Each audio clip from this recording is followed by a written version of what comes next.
I'm going to start reading the script for the meeting. In accordance with the requirements of the open meeting law, please be advised this meeting is being audio video recorded.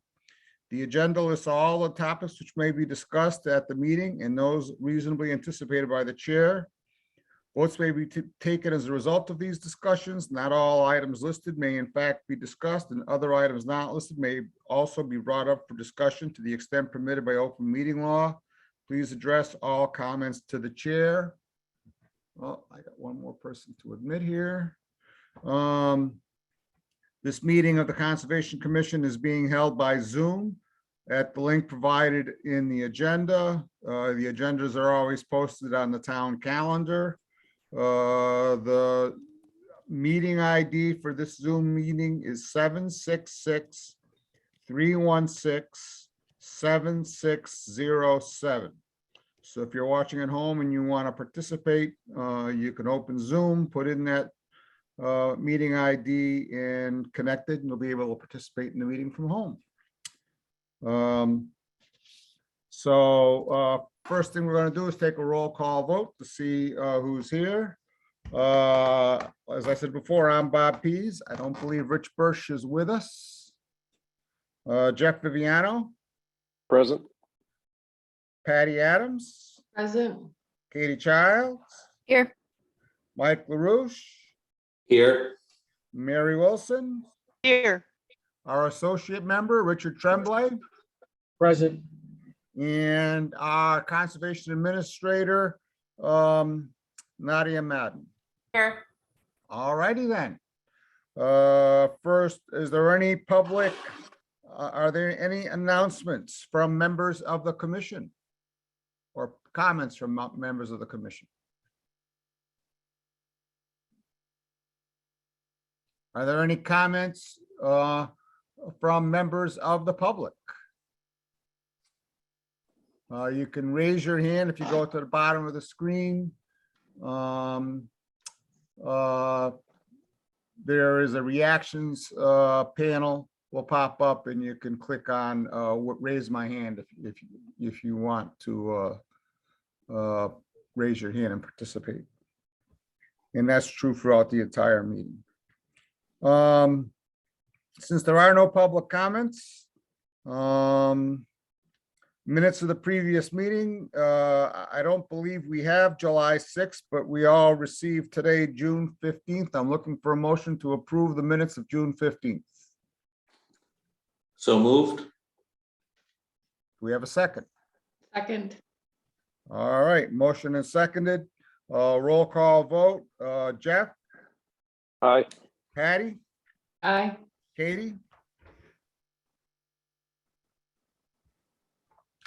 Oops, I thought I was unmuted. Mike? Aye. Mary? Aye. And I for myself. And I don't believe we have the July 6th minutes yet. At 7 o'clock, we have a appointment with Lake Shirley, survey and treatment plan. Well, somebody's in the waiting room. Who I saw Dominic and I saw Joanna. Anybody else here from Lake Shirley? I think it's just Dominic that's going to present this evening, Mr. Chair. Thank you so much, Joanna. Thank All right, you. Dominic, take it. Dominic, Great. you're free to share your screen if you I wish. was just or about to ask. I was just about to ask if that's okay. Go ahead. Great. So we're here for the Lake Shirley Management Program. As we typically do, we do a survey of the vegetation of the lake, and we evaluate that data and decide where, based on the lake management plan and certain criteria, where we will be doing treatment this year. So the survey this year was done on July 6th. We actually did a survey early in June as well. So we did combine some of the data between those two survey dates. But the official survey was really on July 6th.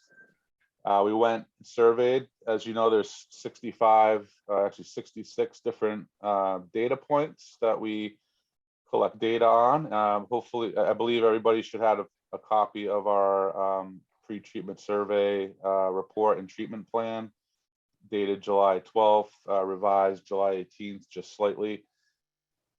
That has the data table, which shows all the at each data point what species were found, what the dominant species was, what the density and biomass of the plant growth was at those areas. In addition to the 66 discrete data points, as we were going around between the data points, we also took additional GPS points where we found problematic vegetation or non-native vegetation. So moving along a little bit. So based on the management plan, any areas that exhibited non-native plant growth were candidates for treatment, as well as any areas that had either a density or a biomass factor of 3. So to make this kind of easier on everybody, certainly the data table is in the report. At the end, it shows all the different species, which ones were present, which ones were dominant at each data point. Down at the bottom, we have the species richness, which is the number of different species observed at that data point, and then a plant density and a plant biomass index, which goes from 1 to 4, basically 1 being the low biomass or density and 4 being the highest. 4 being, pretty much the entire bottom covered with stems. Biomass of 4 is topped out surface vegetation. So what we did was we took that data and displayed it graphically on this map here. I'm just going to shrink this down just a tad, so hopefully you can see a little bit more. So what we did was any point, any data point that had a density and biomass greater than 3, we plotted onto the map here, and those are the orange points. All the additional data points that we collected in between the discrete points where we saw either non-native vegetation or topped out vegetation are shown in yellow. Places where we found curly-leaf pondweed, which is a non-native species, are that dark blue circle, and the smaller green circles are just data points that did not meet the criteria of the density and biomass. Then we took the ones that did meet the criteria, so the orange, yellow, and blue points, and we created proposed treatment areas around those points. This map here shows all those areas in the red hatching. What we did was those areas total approximately 70 acres of the lake. And those are the treatment areas that we'd like to have approved tonight. The only other species, so we only saw 2 non-native species this survey, the curly-leaf pondweed and the fanwort. As you know, as for those that have been around for a while, you know that we let the Drawdown do most of the work on the fanwort. We have experimented and pretty successfully with using herbicides in a few different areas of the lake to control the fanwort. But we, just given the circumstances, the cost, the herbicides that are available, we're not going after all areas of fanwort in the lake. So yeah, so these are the proposed areas. We would ask, as we did the last couple years, when we go out to do the treatment, if the applicator, while they're out there, if they do come across an area either of curly-leaf pondweed or problematic topped out vegetation, that we would be able to field change there, that we would be able to treat that area with our discretion, that it meets the criteria, and we would prepare if any areas were were added, or on the other hand, if the curly leaf maybe wasn't there anymore, because this, you know, it does sometimes start to die off on its own later in the summer, we would potentially even take away an area here and there, but we would provide the commission with an updated map after the treatment is completed, with the areas that were treated, the quantities used, and all the other elements required of the order of conditions. The problematic vegetation this year is primary. Over the last few years, we've seen an abundance of native pondweeds, snail seed pondweed, leafy pondweed, thin leaf pondweed. We've also in the past targeted tape grass and naiad have been problematic. There was no non-native naiad, the spiny naiad. We didn't see any of that this year. The tape grass was relatively low in abundance this year for some reason. So really these treatment areas, the pondweed species were not as bad as they were in 2020, which was a really bad year, but they are still present. Most of the areas that met the criteria for density, biomass, and topped out vegetation was that mostly snail seed pondweed that was literally topped out in these areas here. So we're asking, you know, I'm happy to answer any questions that you folks may have, but these are the areas that we'd like to treat this year. We do tentatively have the treatment scheduled for a week from today, on the 27th. Also, I forgot to mention Nadia was out with me on the survey this time, so she got a kind of firsthand observation of these areas. She was out through 90% of the survey. It took a little bit longer than usual. She had to go, but I just had a few more points to finish up out in the middle of the North Basin, so there wasn't too much there in that area. But I think she was able to see how problematic the vegetation was in some of these areas, and able to see some of the species there, some of the ones we don't target, some of the good native species that are there. So I think it was a great effort to come up with this map. We just asked the commission for approval to proceed with this plan, and also be happy to answer any questions. Thank you, Dominic. Any comments or questions from commissioners?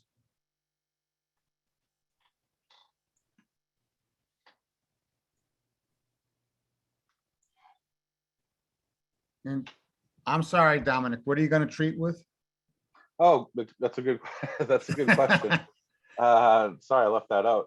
So we're using the Tribune diquat herbicide, which is one that we've consistently used over the years. In the few spots where there was some problematic tape grass, we do mix in a copper-based herbicide as well called Nautique. I don't think that will be very extensive this year.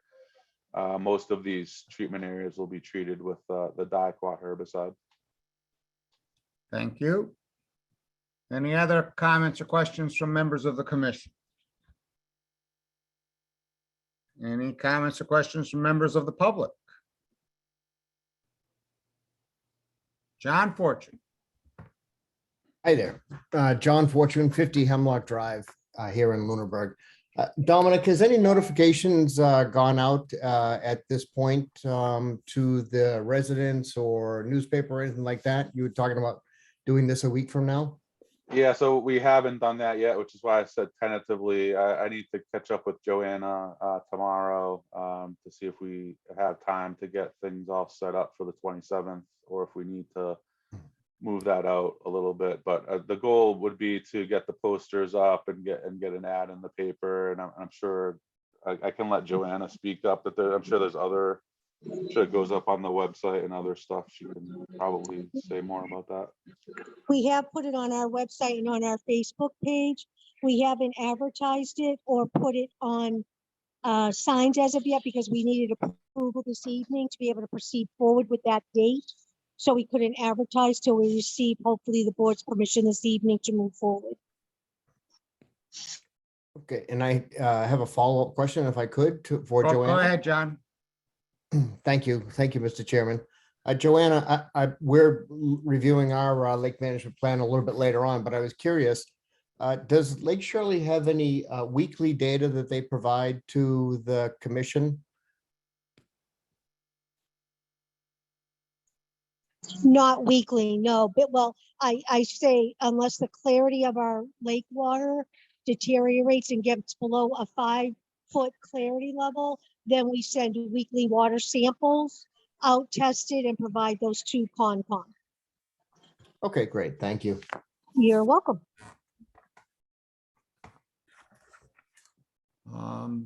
Any other comments or questions from members of the public or commissioners? I just wanted to say that I'm very excited to be working with Nadia again. Welcome, Nadia. I've not seen you face to face to share my excitement. I'm glad you got to get in the boat with Dominic and see the weeds and be able to have an idea of what we're going to treat. And I'm very much looking forward to working with you. Same here. I think we've met before in Shirley. Yes, we have. That's why I'm excited. All right, if there are no further comments or questions, I'm looking for a motion to approve this treatment plan. So moved. Do we have a second? Second. Second. Oh, we have several seconds. Roll call. Jeff, Aye. Patty, Aye. Kate, Katie, Aye. Aye. Mike, Aye. Mary, Aye. and I for myself. Thank you all so much for your Great. time this evening. Yes, All thank you, righty. folks. On to our first public hearing. Pursuant to Mass General Law, Chapter 131, Section 40 as amended, the Town of Lunenburg Wetland Protection Municipal Bylaws, a public meeting on a request for determination of applicability by Arthur McGurn for the installation of a floating dock on Lake Shirley at 238 Fire Road 16. I thought I saw, oh, there they are. Hi, Bob. Hi, Butch. Can I speak? Go ahead. Okay. So Nadia, myself, and Gary Delane, the DEP officer for this area, had met shortly after we had our dock approval from the last meeting at this meeting. And Gary, knowing that we have a superseding order of conditions, had, I guess the word is mandated, that we do a RDA. So we have provided the adequate documentation. We've done our notice to abutters. Nadia got it in the paper for us, and here we are before you tonight to seek out an approval on the RDA for the dock placement as we presented 2 weeks ago.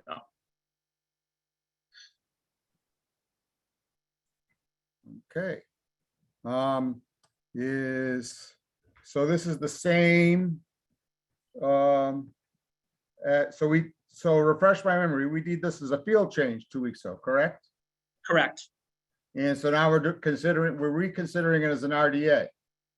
As requested by the DEP, because I have a superseding order of Even condition. though we've all right. Are there any Yeah, comments? Nadia or questions? probably could speak a little better to it than I could.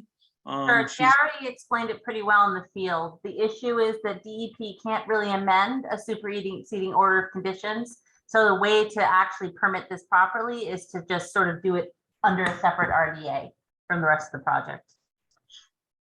Okay. And so are there any comments or questions from members of the commission?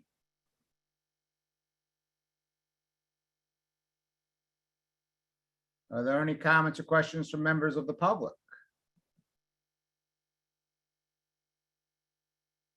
I would note for the record that I'm assuming this is identical, that this application, please confirm, Nadia, that this application is identical to the field change that we already approved last week. Yeah, it seems to be, as far as I can tell, it's based on the field change that was approved last week. All right, thank you. Seeing no comments or questions from either the commission or the public, I'm looking for a motion for a negative determination for this RDA. So moved. Second. Roll call, Jeff, Aye. Patty, Aye. Katie, Aye. Mike, Aye. Mary, Aye. and I for myself. Thank you, ladies and gentlemen. Thank you, And then Butch. One Pursuant last to ma- comment. Oh, sorry. Go Go ahead. ahead, Butcher. Did you have something else to say? I only just want to say the next meeting on the agenda is Joanne. It may say it the Daisy Joanne LLC. I just wanted to say that we are here for that as well. Okay.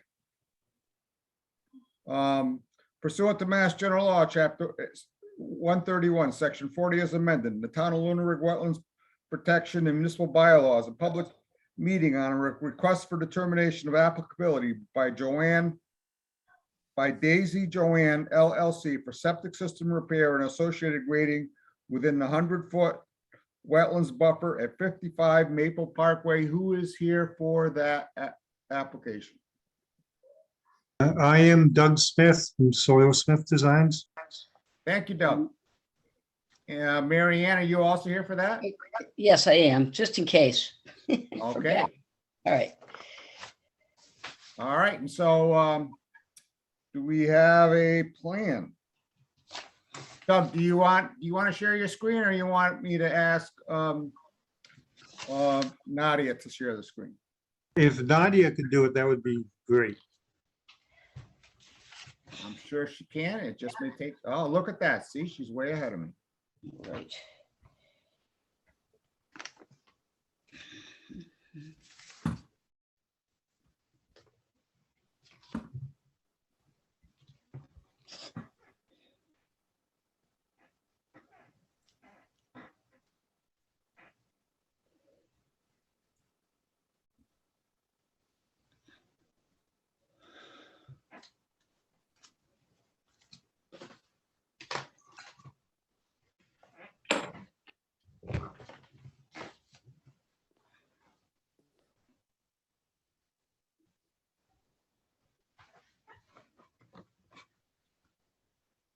Oh, I'm assuming there was a site walk to the here on Saturday. Who went on the site walk? Did anyone go on the site walk? I did. This is Mary. Mary Wilson. Richard Anybody was else, there. Mary? Richard was there, And Rich Yeah, Richard. Yeah. and Nadia. and Nadia. Thank you all for going on the site walk.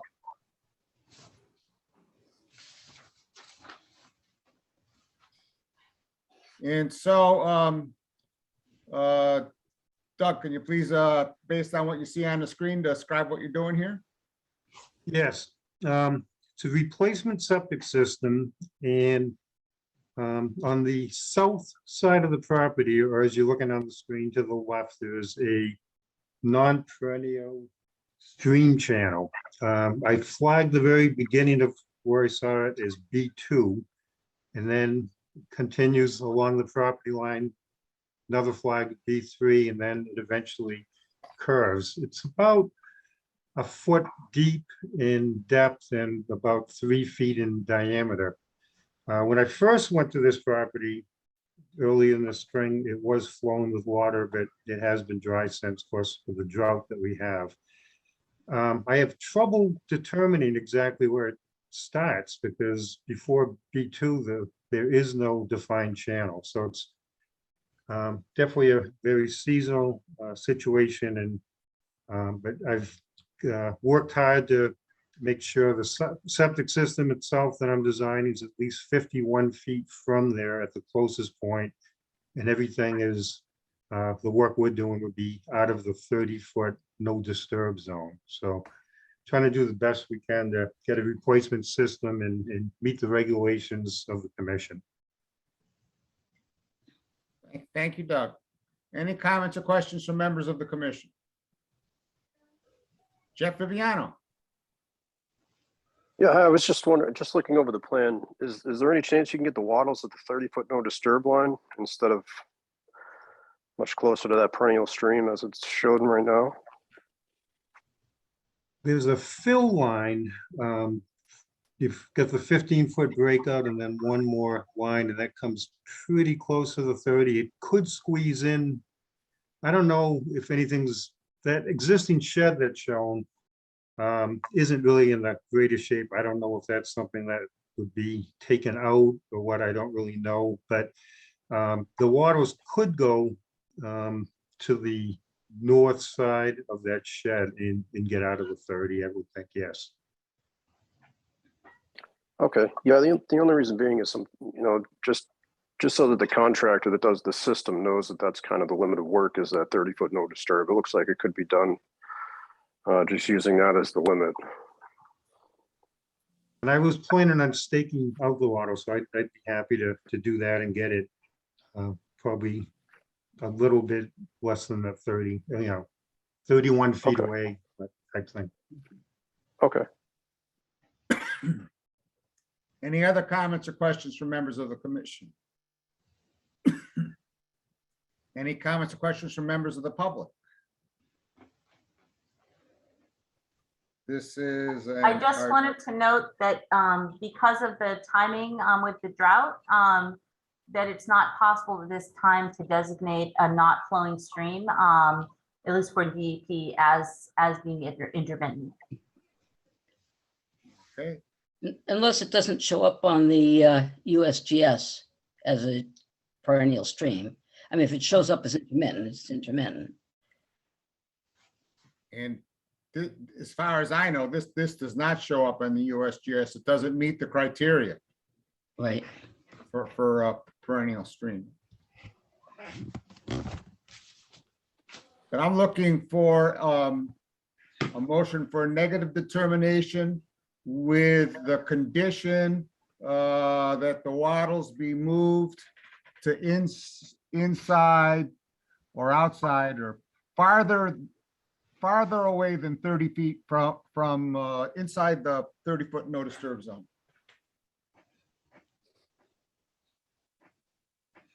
I mangled that. So moved. Jeff, did you make a motion? No, I just said so moved. If you'd like, keep that Perfect, as the thank motion. you. Do we have a second? Second. All right, roll call. Jeff, Aye. Patty, Aye. Katie, Aye. Mike, Aye. Mary, Aye. aye for myself. Thank you, Doug. Thank you very much. All right, we can stop sharing that screen now. Thank you.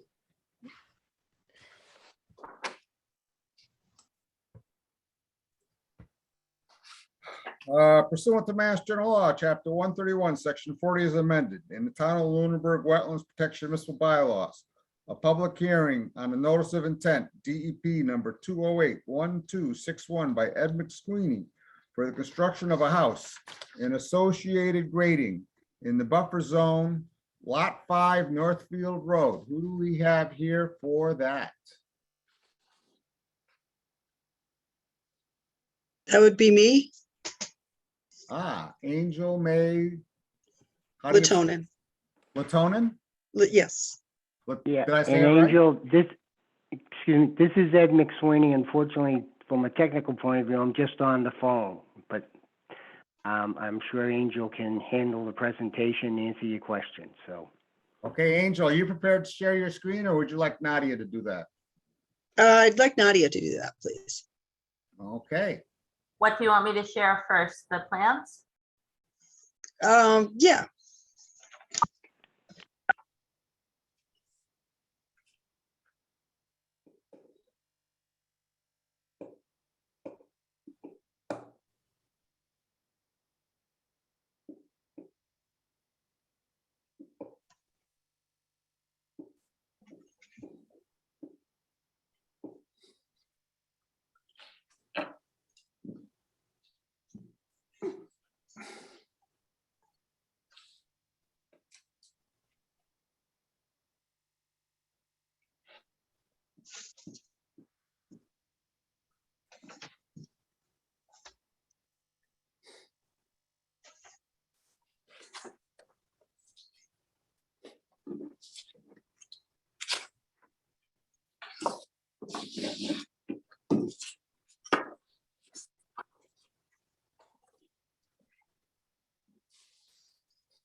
Okay. Can you hear me? Yes? Yes, Okay. This plan is a plan that shows all of the lots together that was presented for the zoning and planning board for a project that's over 5 houses in one area for the subdivision before we came to Conservation Commission. It's prepared by another company, but the other plans that we have is one plan each individually for each of the septic designs for the same said properties, but this is a overview. So this first one that you described as lot 5 on Northfield Road is the new construction of a single family home with an attached garage, of which 2,008 square feet is house and garage, with 4,541 square feet of lawn area that are within the 100-foot buffer zone to a bordering vegetated wetlands. As you can see, there are the mitigating measures here are straw wattles, which has a silt fence detail on the following page after this one. It also has a trench along the side of the driveway. It has a proposed dry well to contain the water from the roof area. And at the end of the driveway towards the street with Northfield Road, it has a rain garden with the plants are all numbered and proposed that are to be within the rain garden with elevations to be constructed at the edge of the driveway to take some of the watershed and return it to the groundwater table so that it doesn't way out into the street and cause erosion.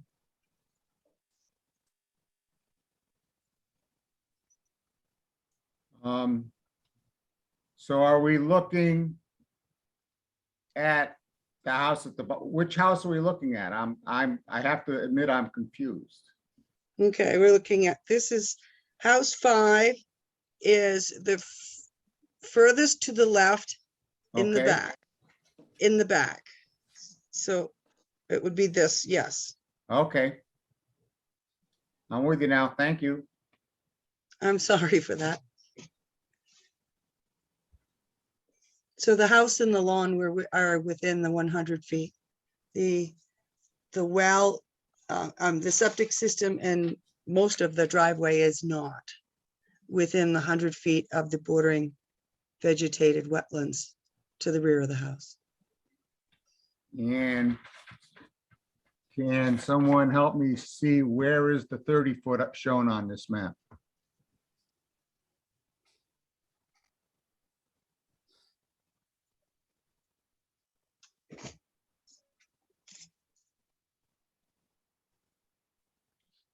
Okay, Okay, there's, so if I follow that line around.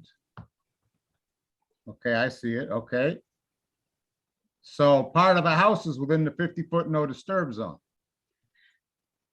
I mean, no structure zone. that's not the updated plan. There was another plan that was submitted by this company who did that design.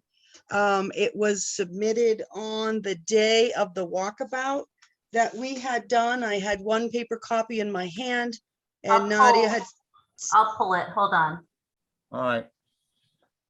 That's a good thing, because we wouldn't approve a house within the 50-foot. no Yeah, structure there's zone. there's sort of a file name issue here because they all had the same name visually. Okay.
this should be the updated buffer zone All plan. right. Is this the correct one, Angel? That looks like the revised one. Yes, Nadia, thank you. That's on here. I had a question I was just going to mention, both in the field and from the lot plan about the what was the basis of the wetlands flagging. And based on the field survey, there's an area within lot 5 that has erosion controls around it. And it appears that there are wetlands plants and other indicators of wetlands within that area. Okay, the soils and botanical study that was done in the field, I believe it was 3.5, 4 years ago, was done on a small Eland field book, which I have not been able to find. I did not create DEP data sheets at the time. I had them all in one field book for this entire group of lots. And unfortunately, I'm unable to find that. And how long ago did you say the wetlands were flagged? We started this project, we started the testing before. We went out and looked at it and evaluated in 2019 prior to the testing. We did some exploratory testing on 2018 and 2019. Okay. And how long are wetlands flags supposed to be good for? A lot of these have been reflagged throughout the area, throughout the time period.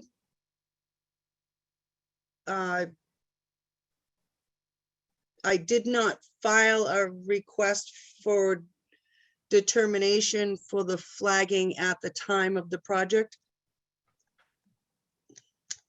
We had discussed it with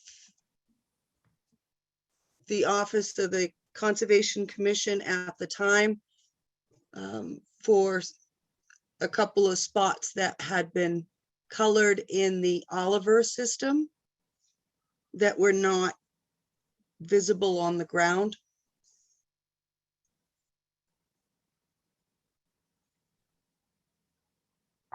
And while obviously things in the field, when the hydrology of a site changes, there's been logging and other things that can change where the wetlands are.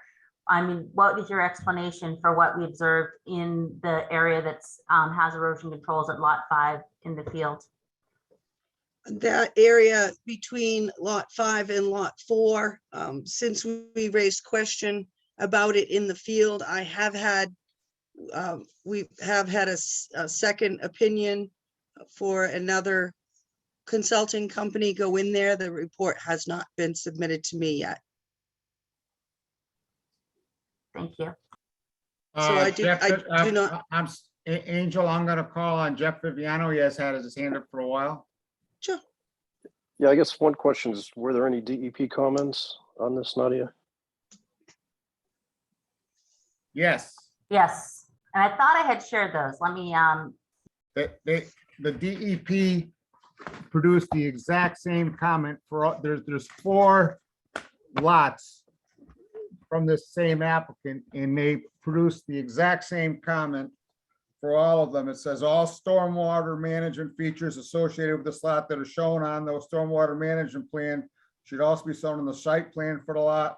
Stormwater features should be conditioned in the order of conditions, so that they are maintained in perpetuity. The applicant should describe how the wetlands border was established, the date, methodology, qualifications of the delineator. Mass DEP recommends that the location of the BVW, the bordering vegetative wetlands border, be confirmed in the field. Those were the Okay, so DEP comments. I guess when we did the site walk, we did notice that, I mean, I'm not a wetland scientist, but there were indicators of a wetland essentially being right where it says lot 5 on this map.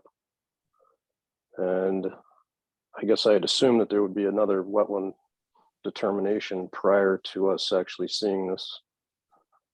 So, I mean, in my opinion, we should wait for that the company consultation to come in before we make any kind of determination on these lots. I absolutely agree with you, Jeff.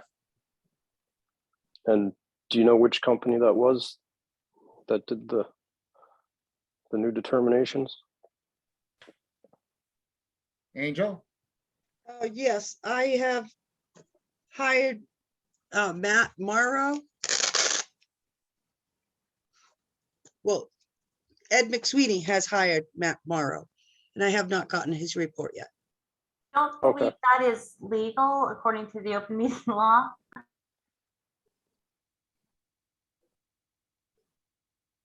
Okay, It I wouldn't be just the figured open that. meeting law, Nadia. I think that's an ethics law. Yeah. I was just wondering who would be supplying this determination, I guess, is, you know, who would we be seeing this from? I don't know if that's a question I can ask or not, but. Well, I think it's a perfectly legitimate question, given the DEP comments about they should describe how the wetland border methodology, the qualifications, the delineator, and that it be confirmed in the field. Yep, okay. That was all I had, Bob. Thank you, Jeff.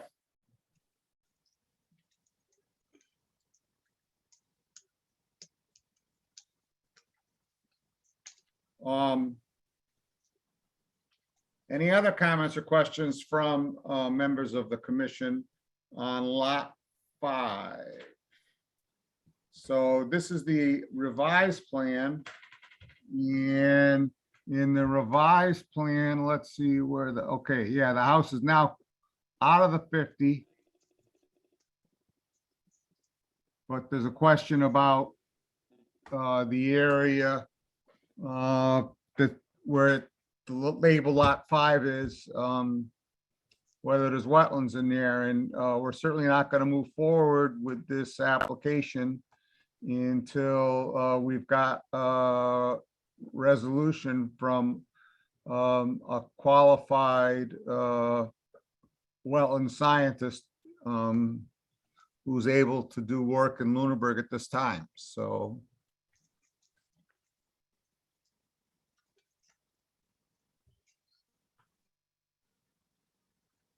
if there are no other questions, are there any comments or questions from members of the public?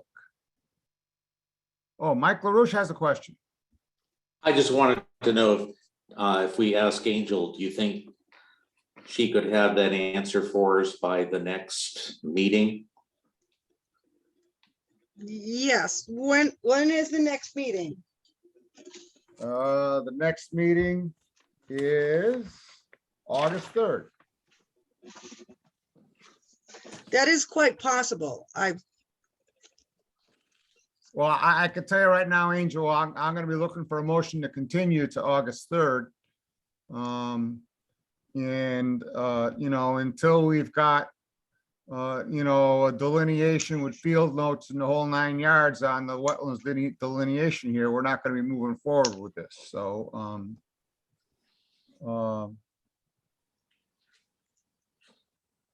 any other comments or questions?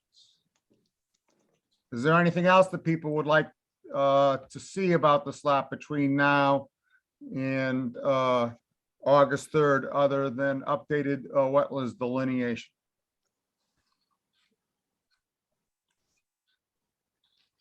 I'm looking for a motion to continue in with the permission of the applicant until August 3rd.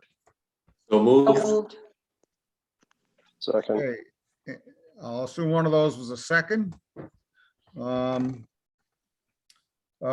call, Jeff, Aye. Patty, Aye. Katie, Aye. Mike, Aye. Mary, Aye. and I for myself. On to our next lot. Pursuant to Mass General Law, Chapter 131, Section 40 is amended in the Town of Lunenburg Wetlands Protection Municipal Bylaws, a public hearing on a notice of intent, DEP number 208-1262 by Ed McSweeney for the construction of a single-family home, garage, and driveway at Lot 3 Holman Street. Angel, you also presenting this one? Yes. And I'm assuming that once again, you would like Nadia to share her screen with the plan? Yes. Okay. And so can we clearly identify for the chair which of these slots we're talking about here? This one right here, I see.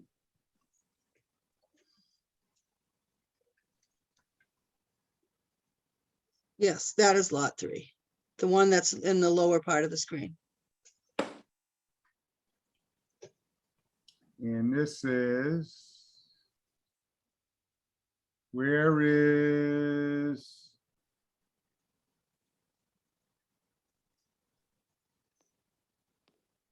I see, Northfield Road, and I'm assuming to the right underneath where it says Rain Garden 4, that's Holman Street. Do I have that right? Yes, that's Holman Street. Yes, Okay. sir. Thank you. So can you take us through what you're proposing to do here? Of a commonly shared driveway of 1,875 square feet with a rain garden.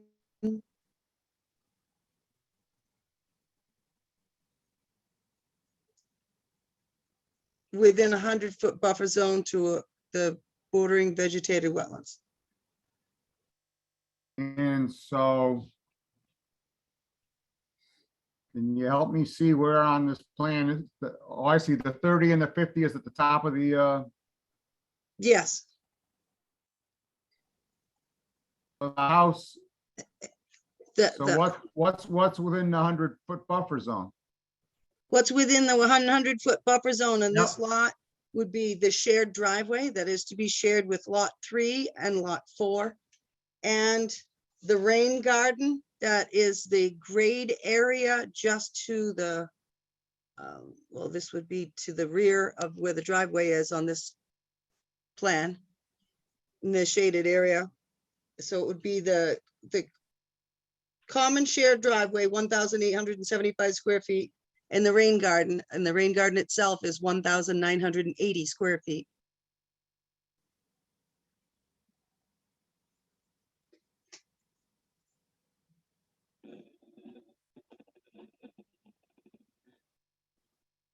And how much of the driveway is graded to drain to the rain garden? All of it, some of it? I believe it picks up everything to the left of it. And on the way back, whoops. And it goes uphill to the road from there. Okay. Comments or questions from members of the commission? Let's see. Rich? Thank you, Mr. Chairman. I just had a question about the rain garden. When we took our hike through this area, there was an existing small body of water. Is this what you're expanding on to make the rain garden area?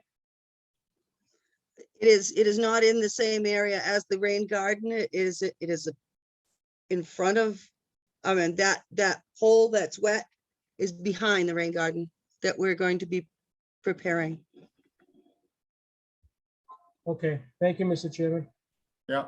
If you see, Rich, they're gonna create like a berm to contain the water there around the rain garden. So Yeah, I see it. Thank you. Okay. any other comments or questions from members of the commission? Mr. Chairman, I have a question. Mary? So when we look at the 30-foot no-touch line, it doesn't seem to really be related to the depression in the kind of the center upper portion of the screen that I thought was the wet pond area that we observed when we were walking. And I kind of wanted to hear how that makes sense. Is that that pond area I thought was considered a wetland? You would think if it was wet, especially around now, that it would be a wetlands. given a total lack of rain lately. Yeah, and it had been dry when we were out there, so it had clearly receded a lot from where, you could see a shoreline if you were. I mean, it's a small area, but it doesn't seem to be related to the 30-foot no touch zone. In fact, the 30-foot no touch zone, it seems to be going through the perimeter of that area. So I'm trying to rationalize that. It doesn't make sense to me. Yeah, it looks like a low point is like the wetlands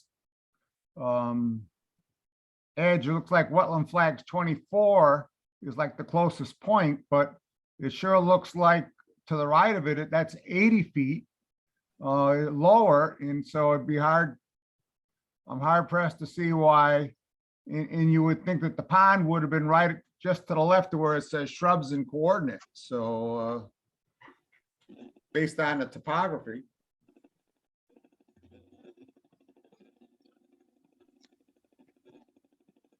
Did we lose Angel?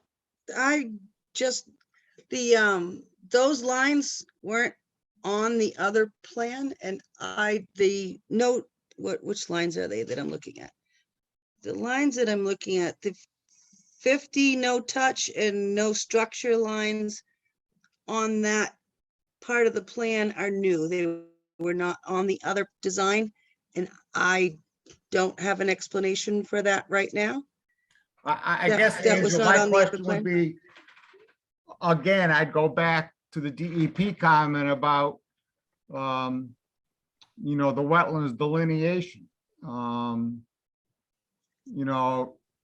Just looking at the topography, it would seem like wetlands flag 24 should not be the last flag in that series. It seemed like there should be more flags to the right just based on the fact that it's lower to the right. So I think, again, we have some wetlands delineation issues here. Just And again, my yeah, humble and- opinion. Yeah. And again, all the information from my original surveys were all in a field book that has not been found yet. And so I think in the interest of due diligence, we're gonna have to recreate that with a new field survey or something. Yes, sir. Any other comments or questions from members of the commission? Then again, so long as it's okay with the applicant, I'd like to continue this. Looking for a motion to continue into our next meeting on August 3rd. So moved. Second. Motion by Patty, second by Katie. Roll call, Jeff, Aye. Patty, Aye. Katie, Aye. Mike, Aye. Mary. Aye. Aye for myself. Pursuant to Mass General Law, Chapter 131, Section 40 as amended, and the Town of Lunenburg Wetlands Protection Municipal Bylaws, a public hearing on notice of intent, DEP number 208-1263 by Ed McSweeney for the construction of a well and a water line in the buffer zone, Lot A, Northfield Road. On that plan, it would be in the bottom left corner.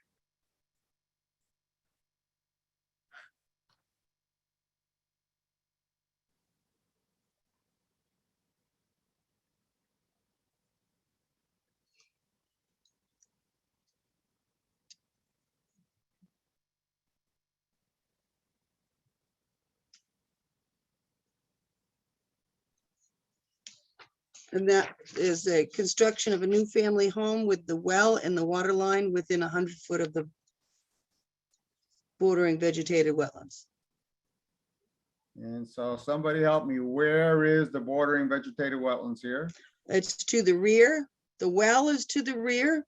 You see the dark dashed line is the siltation barrier, and it goes up and wraps around the well. Okay, so I'm assuming that And the then heavy the- dotted line that sort of is between the well and the house is the 100 foot and the 50 foot. And that the only thing that's within here is within the buffer zone is the well within 100 feet. The well and the water lines. Yes, sir. The water The line well that and the connects water it to. line. Yes, sir. Nadia, do we have any concerns about the wetland delineation in this area here?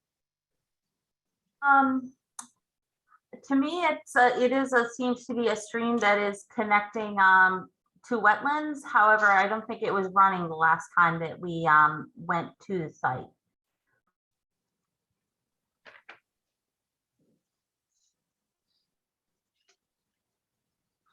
So I believe the prior determination by Matt Morrow, when he was the conservation agent here, was that this is a drainage ditch and would not count as a wetlands.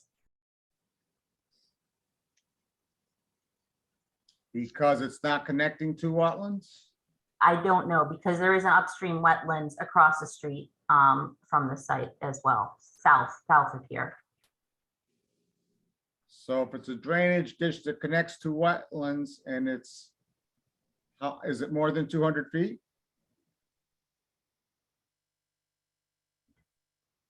Mr. Chairman, I have that up right now. I can measure it quickly. Please do that.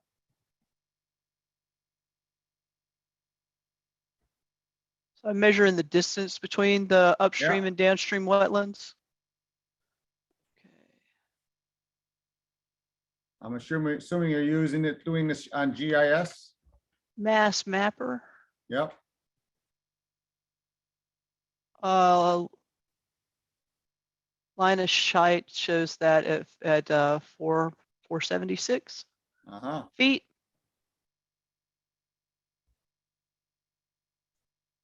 Okay. So when I say line of sight, I went directly from the one wetland to the other and didn't follow the curved path of the. Yeah, I understand. Yep.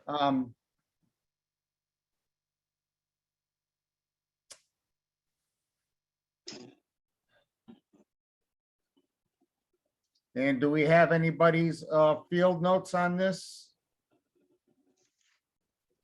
And that was all done by me. I'm a soil evaluator for the state, and I had done all the botanical and soils. And it's in one field book.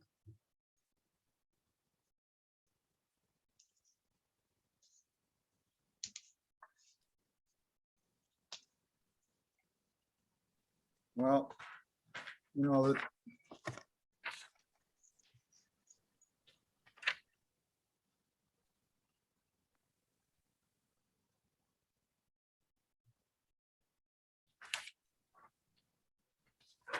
any other comments or questions from members of the commission? I mean, if we're happy with the wetlands delineation, it's my opinion we could vote on this one tonight. If there are questions about whether or not that stream is a wetlands, then it's my opinion that we shouldn't vote on it tonight. And Mr. Chairman, I have a question about the wetlands, and I would like to understand go why. ahead, Mary. Yeah, I'm concerned about it. I would like to understand why the stream has been evaluated as a ditch when there is an upstream wetland, and I think that needs to be resolved. It's just my opinion. Thank you, Mary. Are there any other comments or questions? I share Mary's concern, and so therefore, I guess at this point as chair, I'm looking for a motion to continue. Jeff Viviano. Yeah, sorry, Bob. I was just going to say with the well placement too, if that wetland delineation changed a little bit, it would definitely change where that well's placed too. So that would impact, I would assume, the septic fields and everything on this project as well. Thank you, Jeff. Anything else, Jeff? No, Mr. Chairman, that was it. All right, thank you so much. I'm looking for a motion to continue with a note to the applicant that they come in with a more detailed methodology and notes and everything else about wetlands determination here by our next meeting on August 3rd. So moved. All right. Second. Motion and second. Roll call. Jeff, Aye. Patty, Aye. Katie, Aye. Mike, Aye. Mary, Aye. and I for myself. Pursuant to Mass General Law, Chapter 131, Section 40 is amended. In the Town of Lunenburg Wetlands Protection and Municipal Bylaws, a public hearing on a notice of intent, DEP number 208-1264 by Ed McSweeney for the construction of a single-family home garage and driveway at Lot 4 Holman Street. All right, this is on the right side of the plan behind lot 3.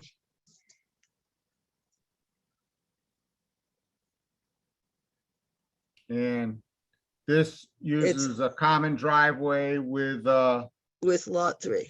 Lot 3. And it's not within our purview, but I'm just curious, where's the lot line? Yes, right there. And I thought common drive, it's not, again, it's not within our purview, but it's a matter of curiosity. I thought shared driveways had to split the lot line for the first 50 feet, and I was wondering what happened there. Well, if you follow the lot line, it goes back and then it comes I see. back towards All right. lot 3 for I that got 50 it. feet to accommodate that zoning regulation, sir. Thank you so much. I understand now. I was confused, but it really is not germane because it's not our job to do that. And so according to this, if everything stays the same, the house is not within 50 feet. And if we scroll down to where the septic system is. Mr. Chairman, yep. I thought we had where the label lot 5 is shown on the drawing. I thought we had a concern about wetlands in that area. We absolutely do, Mary, and you beat me to the punch that if that changes, you know, this whole thing changes, and it needs to be cleared up before we can really further consider this. So this would be continued with the other lots. Yes, it would be. Because we need some good, solid wetlands delineation data. Yeah, because the question from lot 5 was actually fits between lot 5 and 4 as mentioned earlier. Yep.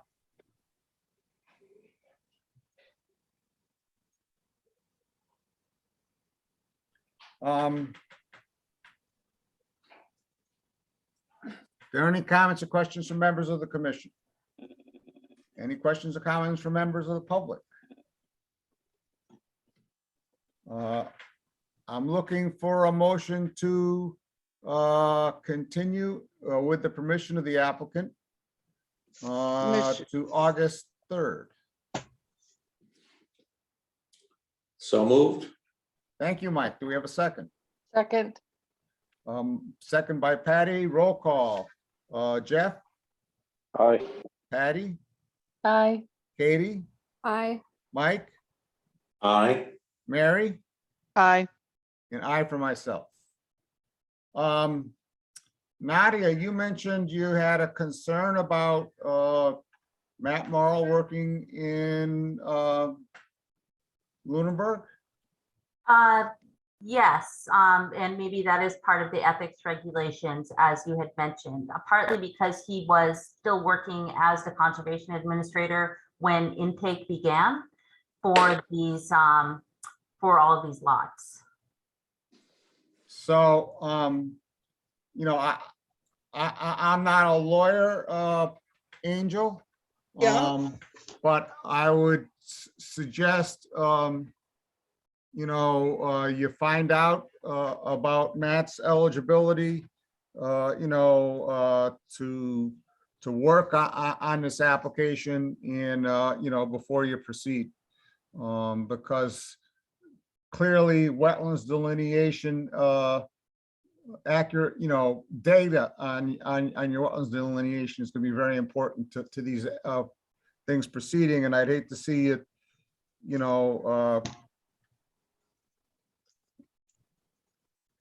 employ someone to do it, and it turns out that they weren't eligible. So I urge you to look into that. I will. Thank you, sir. Thank you. Any questions, Angel? No, not at this time. I just wish I could put my hands on my field book, which would answer a lot of questions from the time that I did the study before. Okay, well, without it, we got rocks in maybe- hard places and we need new data. Right. I need to go out and reproduce that if I am unable to find it. All right. Thank you, Angel. Thank you. Any questions, Mr. McSweeney? I'll take that as a no. No, that's a no. Okay. Pursuant to Mass General Law, Chapter 131, Section 40 as amended, in the Town of Lunenburg Wetland Protection Municipal Bylaws, a public meeting on a request for determination of applicability by Brian Hass for the paving of a driveway at 509 Townsend Harbor Road. I think I saw Brian here. Hi, Mr. Chair. Oh, hi, Brian. I think Nadia can share, if you want, the updated information that was requested, some pictures showing the property before and since, if that would be helpful to you.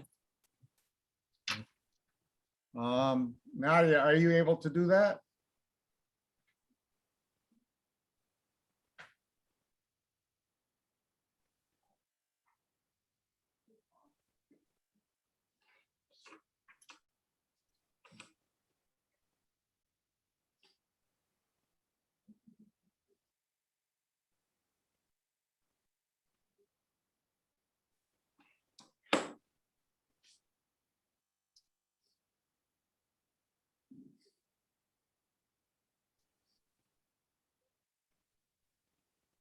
So that picture, if you want me to walk through the pictures, that picture shows the dimensions of the drive.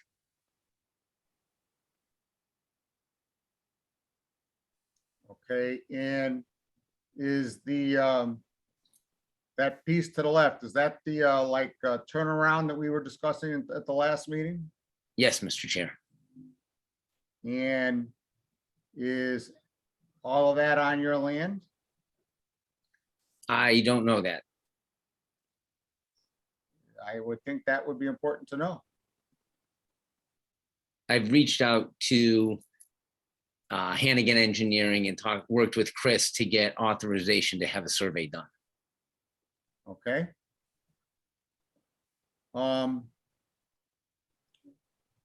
What else we got to look at? Nadia, do you want to continue with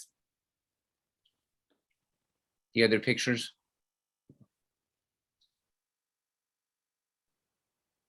So the top one was just to show what was there and how it was used. Granted, it's a little bit old. You can see there was snow there. So do I have this right that all those trees were there and they're no longer there? Correct. Got it.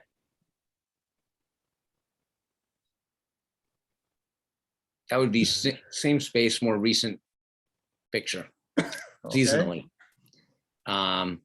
And then the last one shows the drive going toward the street pre-paving. Okay.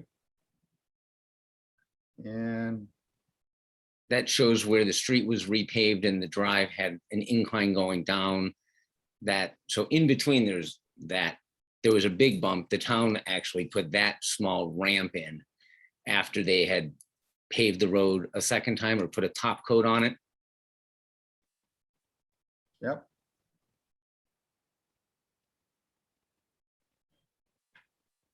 Nadia, did I see we had some pictures from abutters?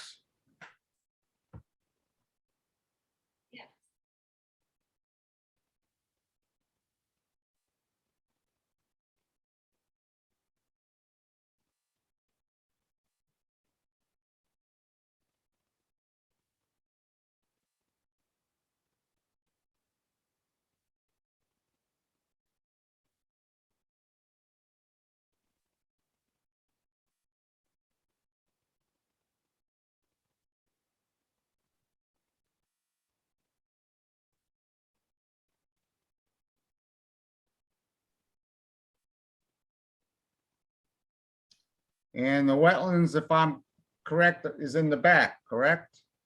Yes, Mr. Chair. And Nadia And- can probably speak to that more specifically. And how much of this is within 100 feet of the wetlands?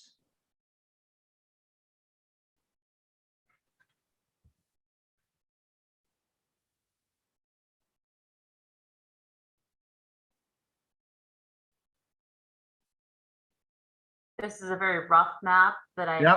put together from Mass Mapper.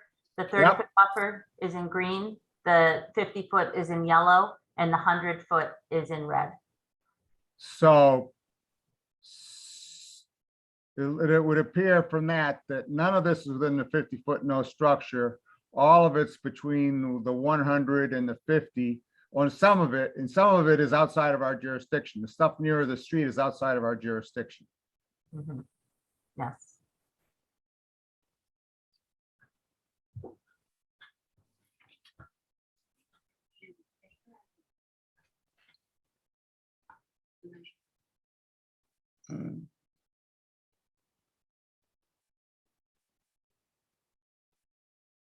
Comments or questions from members of the commission?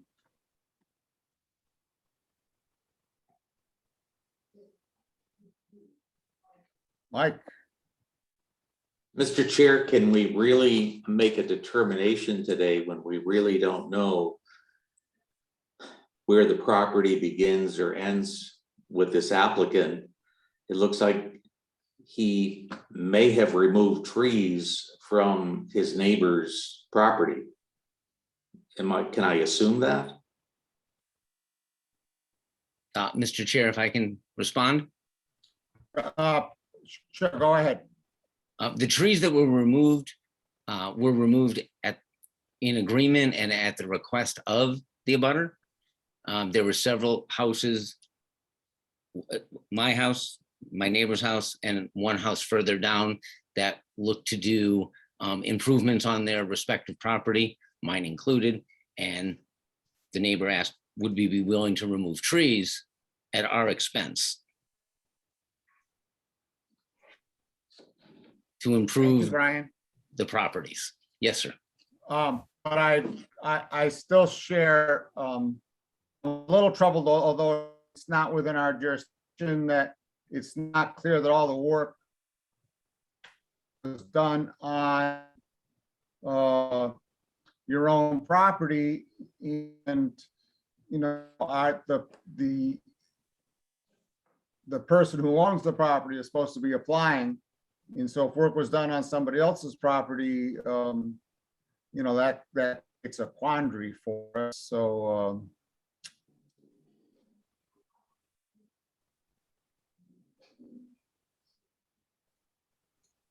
any other comments or questions from members of the commission? This is an RDA. Mary? Yeah, so my concern is that it looks like a lot of trees were removed within the 100-foot buffer zone. Yep. And, it would be very difficult for us to tell if any of them were within the 50-foot buffer zone, because the back end of the driveway is kind of right on that line. So I would prefer that the applicant provide us some type of mapping of where those trees were and some type of approximate sizing of those trees. I mean, because otherwise we're going to be forced to go do that, and would take a very conservative approach. And you said you reached out to Hannigan Engineering, Brian? Correct. And I- have you heard back from them? I'm waiting on work authorization form. Okay. Because clearly the pictures, show that there was a large number of trees there. And you can make an estimate of where the trees were, and you can make an estimate of how big they were, and plot, and plot them on a map. And I think Mary makes an excellent point. we should have an idea of, what trees were removed within the 100-foot buffer. So, anything else, Mary? That, and I would also like to see where the driveway is compared to the property lines. Yeah, so would I. Any comments or questions from members of the public?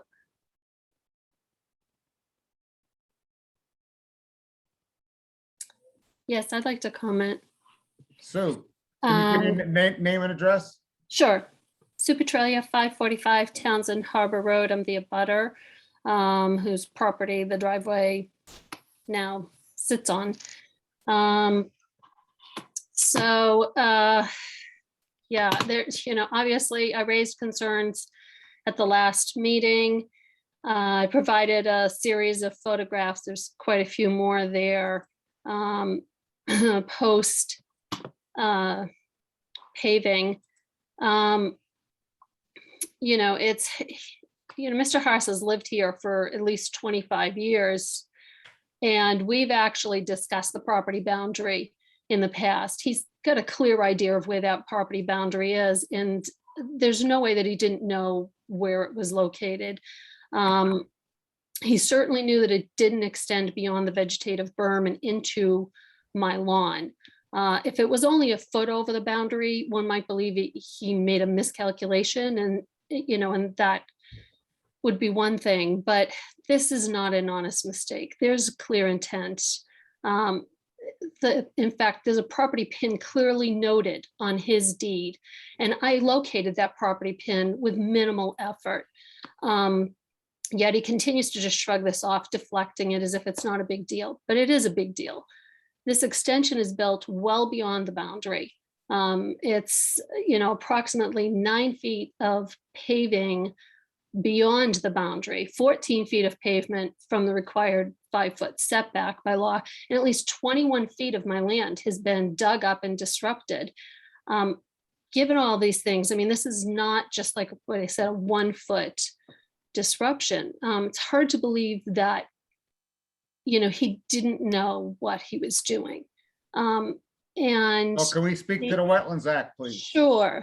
The wetlands, the fact that the driveway is now elevated and it slopes. Some of the other pictures, Nadia didn't show those, but they really demonstrate the slope of the driveway to my land, which does slope towards the marsh.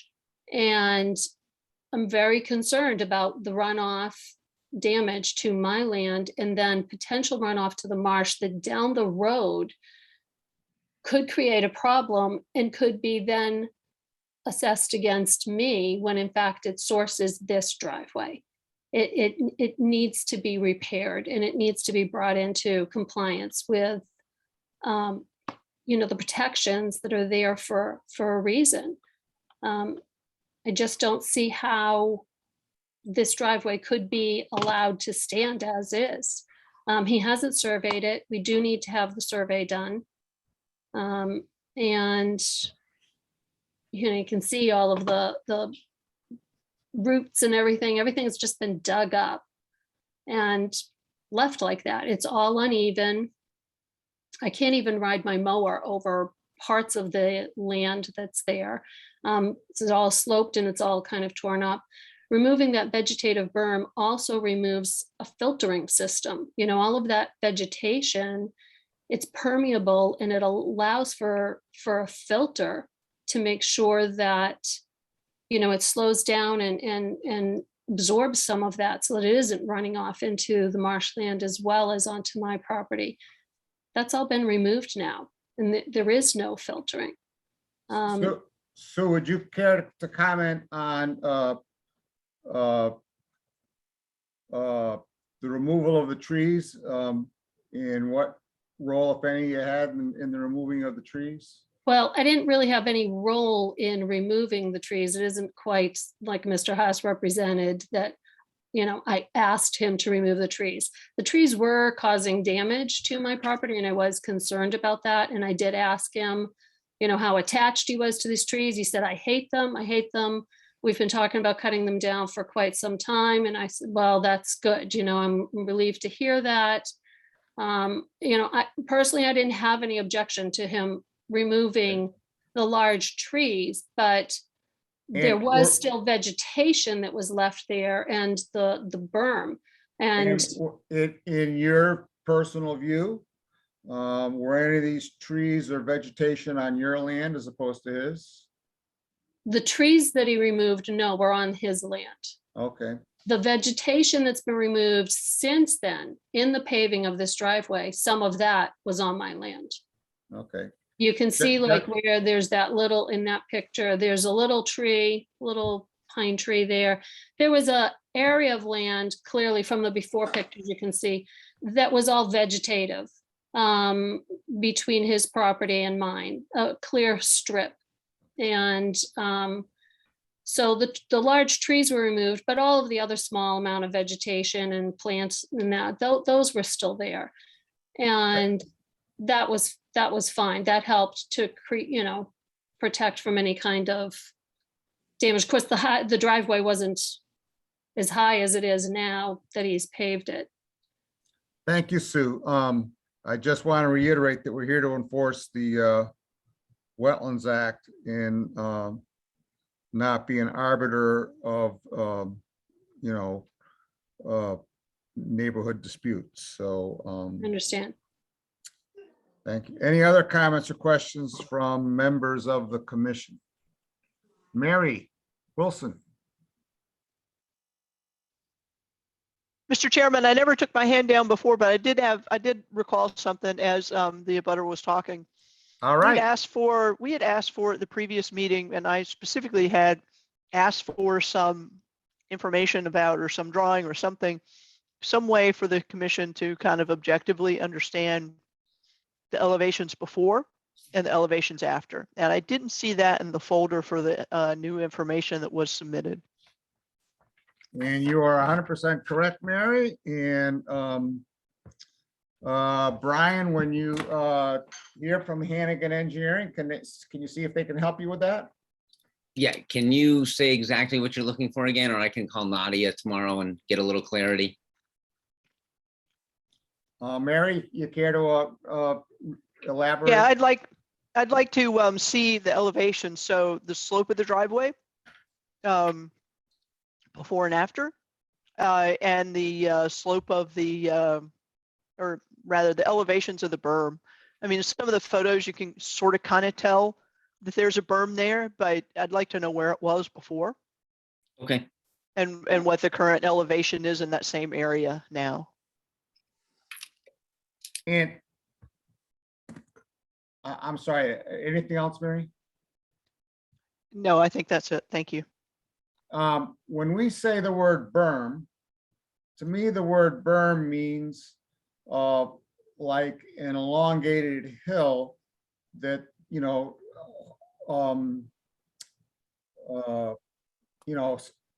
interrupts the flow of water.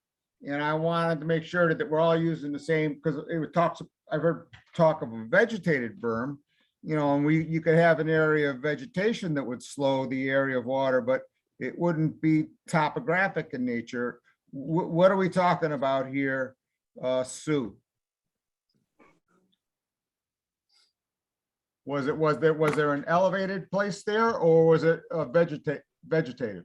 It was slightly elevated. It was not elevated like, you know, it wasn't like a high elevation. I would say probably, what would you say, like between like 1.5 feet, 2 feet. So like right around, I mean, it's no, it's hard for me to guess at that.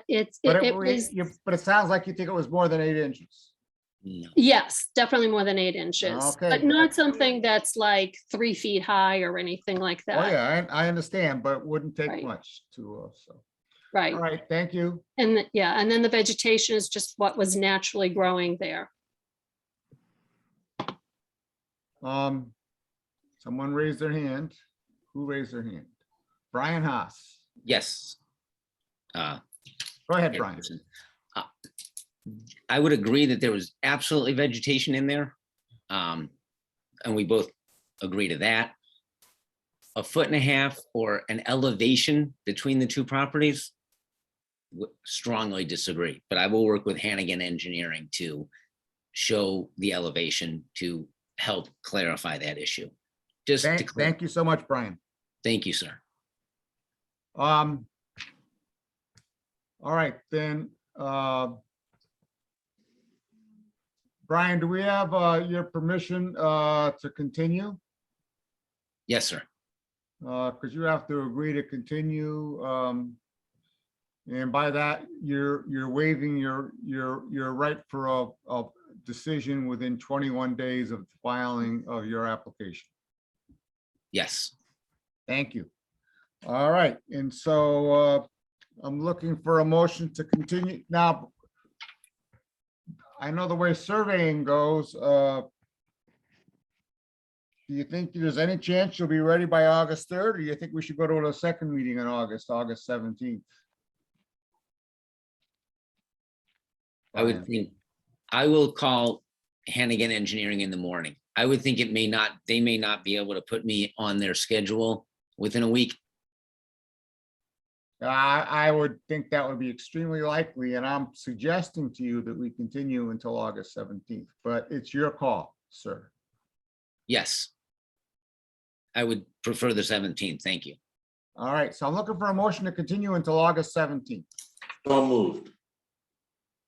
We do have a second. Second. All right, roll call. Jeff, Aye.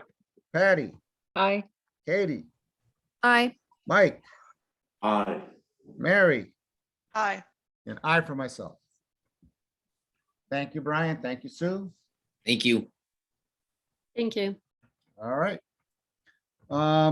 Pursuant to Mass General Law, Chapter 131, Section 40 is amended. The Town of Lunenburg Wetlands Protection and Municipal Bylaws. A public hearing on a notice of intent by Matthew Proctor for the construction of a permeable paver patio at 172 Peninsula Drive. I noticed that on one of Matt's applications, there was an NOI number. Which one was it, Nadia? Yep. Yep. It was 207 Fire Road 16. Ah, not this one. Okay. Do we have a NOI, a number for this one yet? I didn't, it wasn't there when I looked the other day. Sometimes you get them before me. It wasn't there when I looked there this afternoon, nor did I receive an email about it. Okay. You have any questions, Matt? No, yeah, hi Bob, I'm here. Yeah, I just checked a little while ago as well. No NOI for Peninsula Drive. So just move that one to next week would be wonderful. And I don't believe we were looking for anything for you on either one of these. I think we were waiting for the for the DEP comments. So, yep, so 207, there are some comments, so I'd love to Okay, go well, over. let's wait till we finish Yep. this one. And so I'm looking for a motion to continue this notice of intent until August 3rd. So moved. So moved. We have a motion and a second. Roll call. Jeff, Aye. Patty, Aye. Katie, Aye. Mike, Aye. Mary, Aye. and I for myself. Thank you. Pursuant to Mass General Law, Chapter 131, Section 40 is amended in the Town of Lunenburg Wetlands Protection and Municipal Bylaws. A public hearing on a notice of intent by Matthew Proctor for the replacement of a retaining wall at 207 Fire Road 16. So Nadia, can you read to us, or maybe can someone read to us what the DEP said about this? I remember reading them, but I didn't print it out.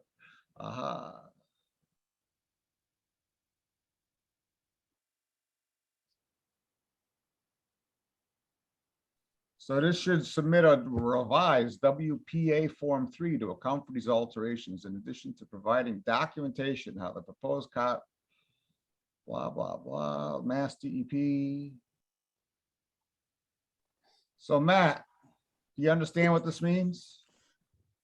Yes, yeah, I'm getting on board with what it means. I understand the alterations and, yeah, I'll get those forms and go from there. I mean, I thought we were improving the area as to, there's some trees that have been gone for a long time. We're gonna add vegetation, so thought we were pretty much on the up and up with the plan, but apparently, DP has some raised questions. I get that.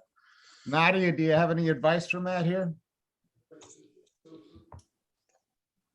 Other than that, I'm happy to work with Matt and the Proctors on getting these submitted to the commission. Okay, Nothing else. thank you. Okay, Mr. Chair. Yeah, go ahead. One question on that, and I guess it's a little more for Nadia, but directing through you. Nadia, do you think before the next meeting, we would have the time to have these things submitted to the commission, or do we need to be, 2 meetings away? Would be my just looking for some advice from you on that. I think as long as we start working on it early next week, we should be able to get this done. These aren't big requirements, but we do need to sit down together and spend a little time on it. So if you want to make an appointment, that would be fine. Absolutely. I'll make an appointment tomorrow. Thank you very much. Make an appointment with you tomorrow for next week. Thank you. Yeah, of course. Thank you, Matt. Thank you, Nadia. Jeff? Yeah, Mr. Chairman, it's very similar to the neighboring project that we had. Were these documents required for the neighboring project?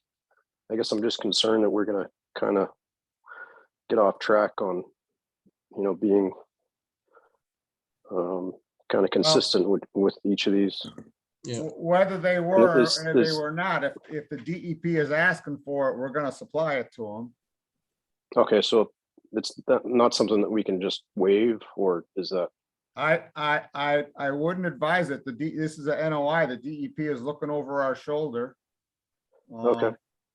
Just a question, because I don't remember them having to I go agree through with that you. for the. I don't Yep. remember making the neighbor jump through these hoops, but if that review, there could have been a different DEP reviewer.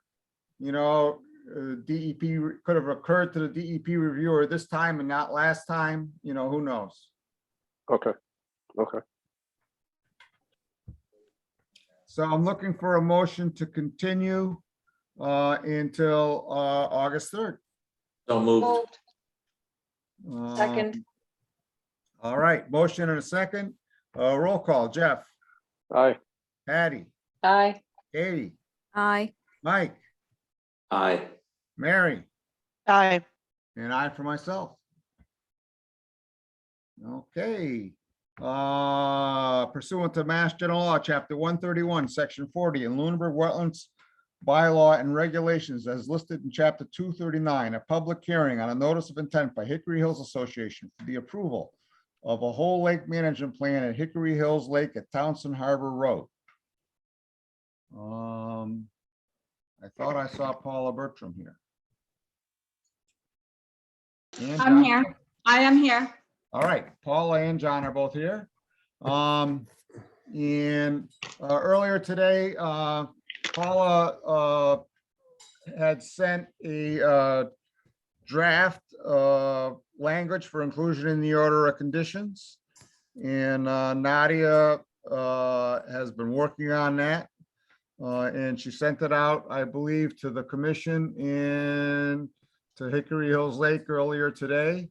And so my suggestion is that we put that up on the screen and we walk through it together right now. Anyone have a different approach, or everyone think that would be a fruitful thing to do? Yeah, actually, Nadia, I think that's a great idea. Nadia and I actually talked today, and I had kind of tried to break down our addendum into a couple different pieces based on our last meeting. And Nadia and I talked, and she thought it was best, and I tend to agree that she sort of mimicked Lake Shirley's conditions and incorporated some of the things that I had, and then the document that I had sent in as addendum will stand as an addendum to the lake management, as part of the lake management plan. Okay. So Nadia, can you share that screen?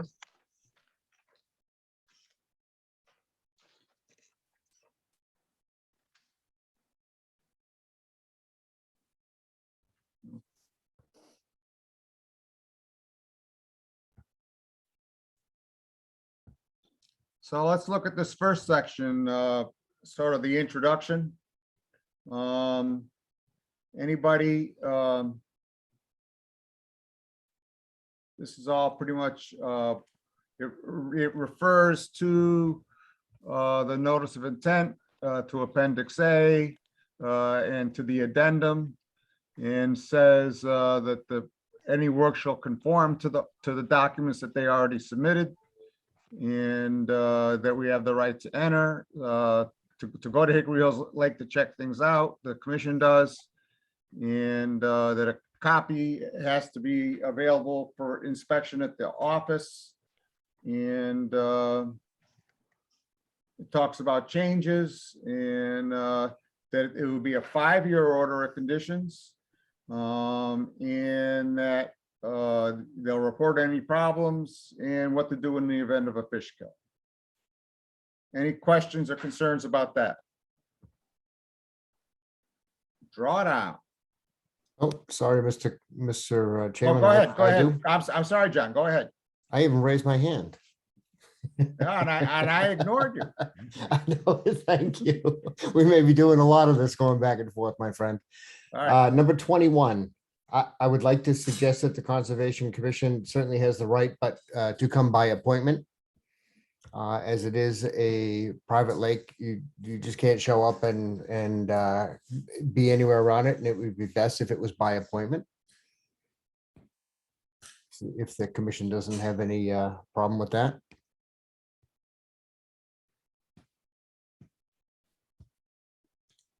Anything else, John? Yes, and number 26, should a fish kill occur during non-treatment periods? As much as I would like Lake Shirley to be the one to notify the Sorry. Department of Fish and Game, it probably should be us. I'm glad to see that someone read it closely. Yes. Anything else, John, in that first section? Nothing more in that first section, thank you. Nicole Waters. Hi, so I'm just looking under the drawdown section 27. Oh, we haven't got there yet. Oh, okay, never mind. Should I leave my hand up or lower it? You can leave, when we get through going, we're gonna review the drawdown section, then I'm gonna ask for comments and questions. We're gonna do this Okay. one section at a time, okay, Nicole? Yeah, got it. Sorry, I saw it up there, so I raised. That's quite all right.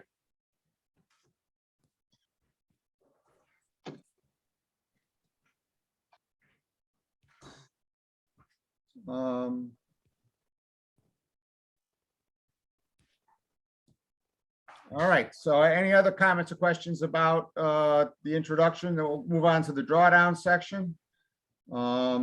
Says the target is up to 4 feet, and the achieved depth will vary naturally based on variations in precipitation during the drawdown period, rather than planning to vary them. That they'll collect data on the lake levels, valve settings, and stream flows, no less than weekly between October 1st and April 15th, and submitted with the annual report. The water level reduction will not exceed more than 2 inches a day. The initial reduction shall begin no sooner than October 15th by controlled removal of the boards from the existing dam. And after November 1st, the existing siphons can be activated, that they're to achieve the target depth by December 1st. And they'll advertise notification of the drawdown, and they can scan for and protect mollusks as well as stranded species during the drawdown. And drawdown dates and estimated quantities of biomass should be presented to the Conservation Commission annually. Biomass shall be removed by hand or limited equipment, i.e. tractors, yoke rake, etc. At no time shall the original topography of the land, the lake bottom, under the water be altered. Comments or questions about this, about drawdown? Yes. Paula Bertram. One of the questions we have is condition number 28 requires us to collect the data weekly, which is fine. However, actually, that's Not fine. that's not fine. Weekly, the dam committee does collect information on lake levels, valve settings, and stream flows regularly, but they don't do it weekly. And so that's going to be tough for us. And John, if you want to speak to, what the dam committee does on a normal basis. So we certainly watch as the lake level is changing, i.e. between November 1st and December 1st. We watch the lake level, and that is done, weekly. But once we get to December 1st and we hit the base, or if we don't get to 4 feet, is usually more accurate. So if we only get to 30 inches, say, we're not necessarily monitoring it to get it down any more than that. So it's not necessarily being done weekly. We watch the level of the lake. And by doing that, I mean, to be able to monitor this accurately, someone has to go to the dam to do it, because it's the only place on the lake where there is usually some flow of water. And so you're not trying to monitor through the ice. So doing this weekly would be difficult. Do you have alternative language you would like to suggest? Yes, I would suggest that we do it weekly during the drawdown period for the checking the lake levels. And we can provide the valve settings as well. In other words, the number of siphons that are running.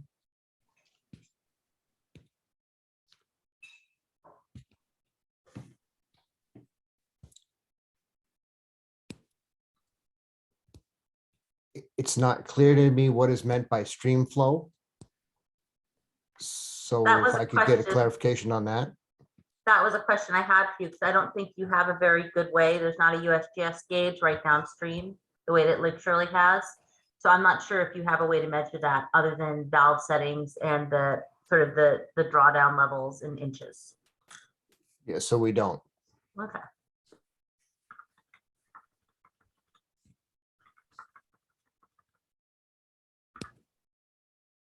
And so that I would be fine with it being like that. If we're monitoring it weekly during the drawdown period between November 1st and December 1st. Speaking for myself as one member, I'd love to see some kind of monitoring of the lake level between, when you finish the drawdown, because sometimes it goes up and down a little bit, like bi-weekly or monthly or something, to indicate.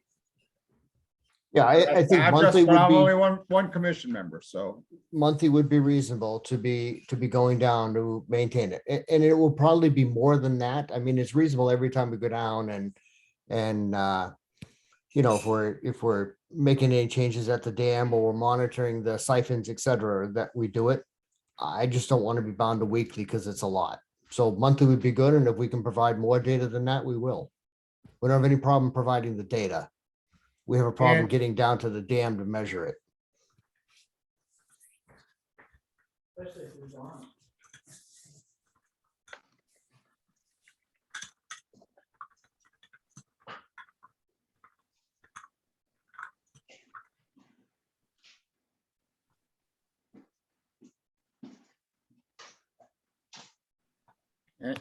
Anything else, Paula or John?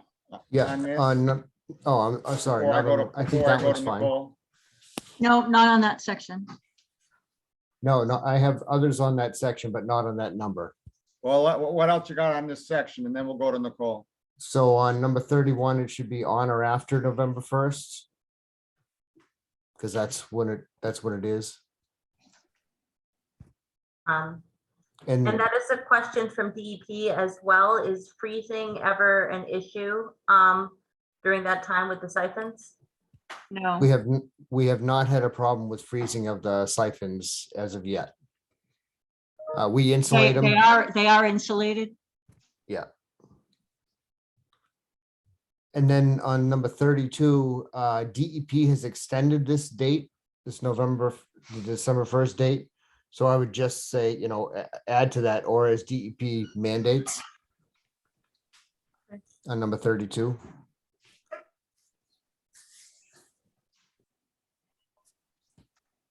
Two or 3 years ago, they extended it to January 1st.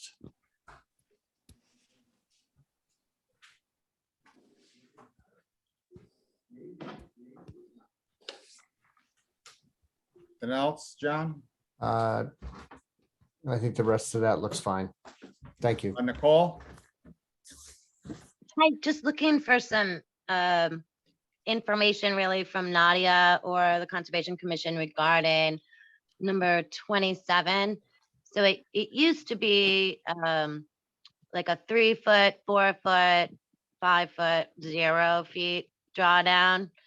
And we had some issues when we went up to 5 with some wells and stuff. So I get why we wouldn't want to go any higher than 4, but I'm curious and concerned why we wouldn't want to take, you know, the staggered approach and continue that, and why it's just, you know, 4 feet at Hickory Hills's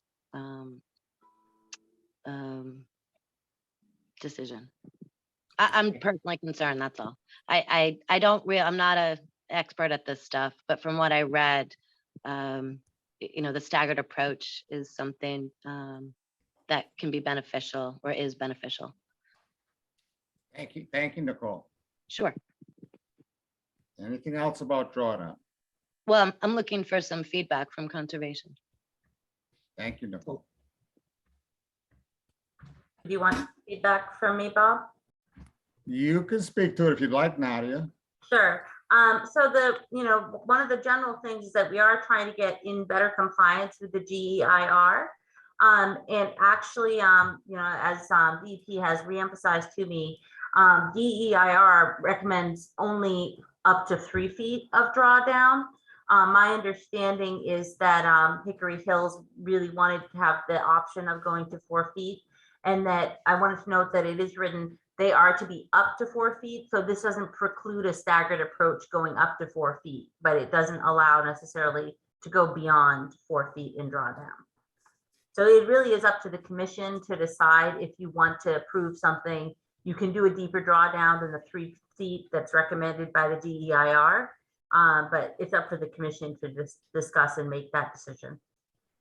And Nicole, I would just say that it's been our experience that it's not that often that either lake actually achieves the drawdown that there is their goal. And so that just due to precipitation, there is a natural variation in the amount of drawdown. And rather than having a set schedule, it's the commission's position that we can let nature help us vary the drawdown. And please note that they have to come in annually for an annual report and get feedback from the commission. And if the commission sees that there isn't variation in the drawdown, we can mandate it in a future year. Okay, fair enough. I didn't realize we come back every year, so it would be good Every to year. monitor it. Okay, thanks. Well, that'll be in the end in the reporting section. If there's nothing other comments on drawdown, can we move to the next section, please? Aquatic vegetation control. We allow hand pulling of invasive species. During the annual report review, all products or treatments being considered for the next year will be submitted for review and approval by the LCC. If a product or treatment is not previously approved, a report will be submitted, including label, reasons for product recommendation, real-world experience, and real-world testimonials for review and approval. Any limits in excess of labeling imposed by the LCC will be presented to Hickory Hills Landowners Incorporated at the time the product is approved for use and remain in effect until such time as altered by LCC, including but not limiting to well testing, treatment area restrictions, chemicals, etc. Hickory Hills Lake Landowners Incorporated will perform a pre-treatment plan survey with an outside contractor to assess the need for herbicide treatment. And that's pretty much boilerplate. Any product applied, those are state rules. Pre-treatment report will be reviewed by the LCC for approval prior to treatment. The applicator's name, a copy of the current Massachusetts license.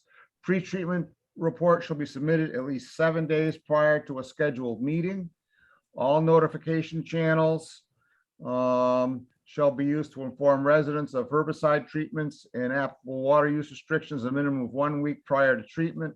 The notice will contain a listing of all products being applied, all precautions to people in the treatment area, and re-entry information. Hickory Hills Landowners Incorporated will also have available on their website information about the treatment, products being used, sample labels, and the products and any precautions for public safety. Comments or questions about this from Paula? Yes, on condition number 41, I just have a question regarding the local newspaper. So, you know, the local newspaper that is the Lunenburg Ledger, and they only come out on Fridays. And so I'm questioning the need for that. Notice we do information on our website. We put it on our social media posts. We put it on we send out an email blast, and we also put it on our own Facebook page and share it to various groups, member groups of the lake. So I'm questioning if a newspaper is necessary. I mean, there is a cost associated with that, and I'm not sure that the timeliness will work with a treatment. It would get, I know their deadline is Tuesday for publication on Friday, so that kind of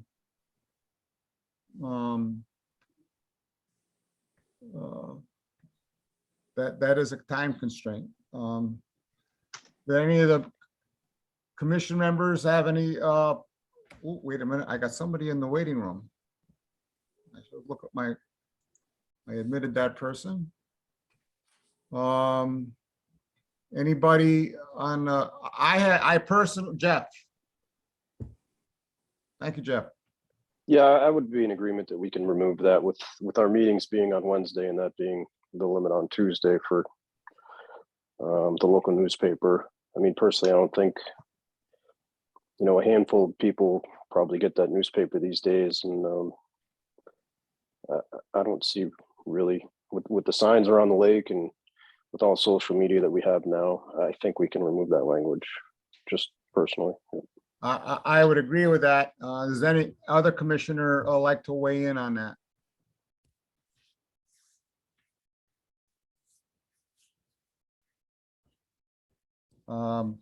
Nadia, are you comfortable removing that?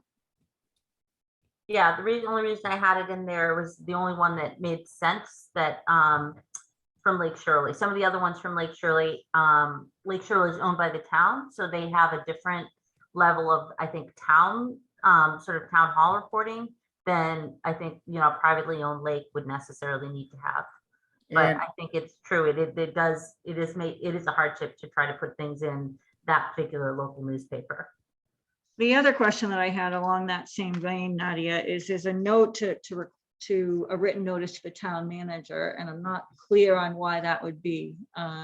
You know, Lake Shirley is, you know, the dam. Yeah, I don't think that belongs there. Okay. Again, the reason would be, it's only that does this, and I'll ask, does this within the town of Lunenburg drain into any public water supply?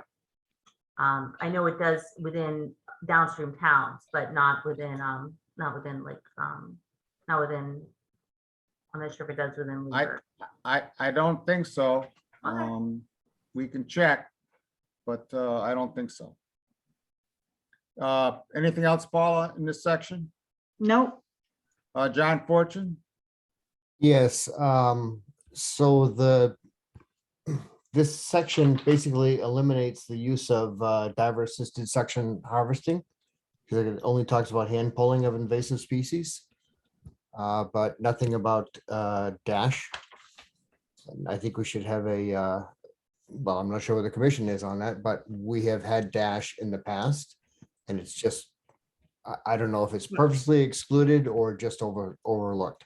Well, in our plan, we say that it's currently suspended, and since we're going to be doing annual updates, my understanding from Nadia is this would be amended to include additional treatments. Is that correct, Nadia? Yeah, if you look at item number 37, I think the expectation is that any products or treatments being considered for the next year would be submitted during the annual report period in January or February.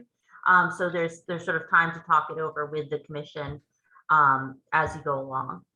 So, but I Okay, didn't that- see anything in the, you know, in this current lake management plan that you submitted for this year in there. So, Okay, so if in year 3 or 4 or whatever, we decide that that's the right thing to be doing, then that this covers it well enough that it could just be added for the following year. yeah, let's make sure there's another section about the annual report, and let's make sure that the conditions cover that in a way that you can talk that through with the commission during the annual report period. Okay, So great, later on. thank you.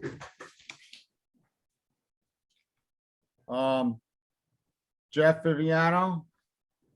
Yeah, Mr. Chairman, I guess, you know, living on Lake Shirley, one of the big issues with treating the weeds is that, you know, it takes time to get the survey, and then it takes time to get on the agenda, and then it takes time to make all these posts on social media and whatnot. Is there any reason why we can't let our administrator make the determination if this treatment is plausible, and if she can make that determination without us having to approve it, I guess? Because in 2 weeks, it seems like the weeds just really get out of control when they could have been treated at a much earlier time, which would reduce the amount of chemicals that we're putting in these lakes.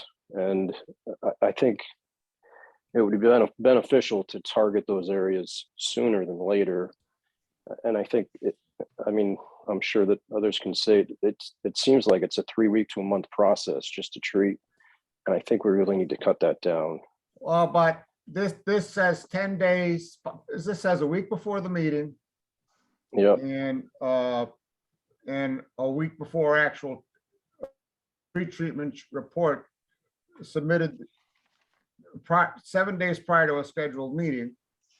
And then they need a certain amount of time, you know, to warn the public. I think that's a little farther down.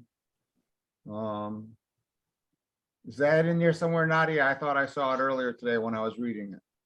Yeah, on 41 for the public. So I actually didn't catch that, Jeff, and I thank you for bringing it up. If the pre-treatment report has to be treated at least 7 days prior to the meeting, and then we have the meeting, and then we have to do the notification, because we can't schedule the treatment until we have the approval of the commission, that is going to put us, you know, 3 or 4 weeks before we can treat. Yeah, it just seems like a very long process. And now you have twice as many weeds as you had 2 to 3 weeks ago. So now you're treating much larger areas. I just think it's really hampering this whole project of trying to maintain these nuisance weeds. Right, especially on with these lakes. fanwort. The fanwort grows at an incredibly rapid pace. It can grow as much as an inch a day. Yeah, I mean, I really think we need to cut this timeline down. In any way that we can, in my opinion.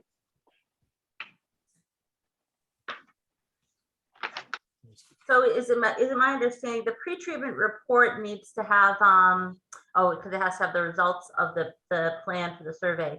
I mean, I'm assuming even before the survey goes out, you have some idea of what you're going to use to treat the lake. Is that true or not true prior to the survey? So certainly, I mean, you know, we don't just decide to treat. I mean, so for example, if the surveyors find, as specified in the plan, if there's an area of over 10,000 square feet with fanwort, our consultant has recommended that areas that exceed 10,000 square feet should be treated with sonar. So that's specified in the plan. Now, our divers are under the water all the time. If they spot an area that's in excess of 10,000 square feet, the recommendation of ESS is to treat with pellet sonar, a combination potentially of pellet sonar and liquid sonar, and the parts per billion estimated are in the plan. But waiting 4 weeks to do that will spread fanwort exponentially. No, it's a real challenge on all the lakes. So I'm looking to the commission here, and in particular in regards to this is the sort of same requirements that are being made at Lake Shirley. How would you want to change or modify these conditions so that, it's possible to expedite this process in a way where things are, there's still some oversight, there's still notification to the public. And, you're hitting the weeds as early as possible. Given, some of you've lived on the lakes, you've all had more experience with this. So Nadia, last year we used to have on our website a deadline for submitting documents, so that they get on the agenda. Because it seems to me like the tree treatment report should be submitted prior to a scheduled meeting. The 7 days is less than the 15 days we require for all the other filings, because this doesn't require any kind of publication or about a notification prior to getting on the meeting. 7 days is just sort of the basics for sort of enough time for the commission to look at it. But I mean, it does have to happen right before a meeting. So what I had proposed in the document I forwarded back on the 12th, or actually prior to the 12th, is that in areas where fanwort growth exceeds 1/4 acre, all herbicide applications will be applied by a licensed herbicide applicator and the proper state license obtained. Prior to the application of herbicide, the area to be treated shall be surveyed by the applicator to assess and document the stage of fanwort growth and conform the proposed schedule. Details of proposed locations and concentrations will be provided to the commission for review. So, I have no problem providing that information to the agent. But my concern is waiting for a scheduled meeting and then, the herbicide applicator has told me without a definitive date, he won't schedule. So if we were to schedule him, the day after a hearing, that may or may not work with his schedule at that point, because we have to have the approval. So I guess similar to what Jeff is saying, I'm saying we'll provide that information to the LCC, but I guess I'm looking for the agent to be able to say, yes, you provided us an information. We know what chemical we're going to use. It's either pellet sonar or flumoxazine or liquid sonar, which is specified in the plan. And I'm happy to provide those labels. And we have provided the concentration. So I'd like approval to do that if and when we find areas of over 10,000 square feet. I'd like to hear what Mike LaRouche has to say. Yes, Mr. Chair. I'm wondering if this is possible. If we did get notification from Paula saying we needed to get an application done, is it possible to get that information to you or to Nadia, and in turn send all of the commissioners notification that there's a need for an immediate vote in order to expedite this application? Could we do that on our telephones or on our iPads to answer? Not a chance. Not a chance. Not a chance. That is that against the open meeting law is going to get in the way. So Okay. it is possible to schedule additional meetings as needed by the commission. There just has to be 48-hour notice. This isn't something that would require, because it's not an amendment to our conditions, it wouldn't require any kind of, about a notification or publication. So the commission can schedule additional meetings with a 48-hour notice as long as we get it up on the town calendar 48 hours prior to the meeting occurring. So Would there's that no expedite? possibility to schedule like a special meetings. It's just a question of the timing, getting the commissioners, getting a quorum of commissioners available. And even on my end, having some time to review something. I have a lot of things, especially during the time of year when these kinds of things are coming in, that when the lake management needs to happen, that is the busiest time of year in the conservation office as well. So I have a lot of things flying in every day. And I also need a few days to review it. I do think a lot of the, if Hickory Hills knows basically by the time of the annual report, what they're likely to be using in the upcoming year, that might be the time to really approve the treatments and the treatment levels. And then it really would be more of a case of submitting the plant survey at the time that that occurs. And that would be sort of a simpler thing to assess, because the commission, you know, it's already come before the commission, it's already thought a little bit about the levels of what the products are. And it's just a question of like what the extent on the lake is going to be for treatment. So there might be a way to expedite it by doing some of the approvals are part of the annual lake management plan is one way that you could do this to expedite it a bit. So, you know, it is specified in the plan. We are looking for approval to treat areas in excess of 10,000 square feet with fan wort. We are looking to treat them with pelletized sonar or liquid sonar or flumoxazine in the quantities that I specified in the addendum that I sent. And I'm just trying to pull it back up.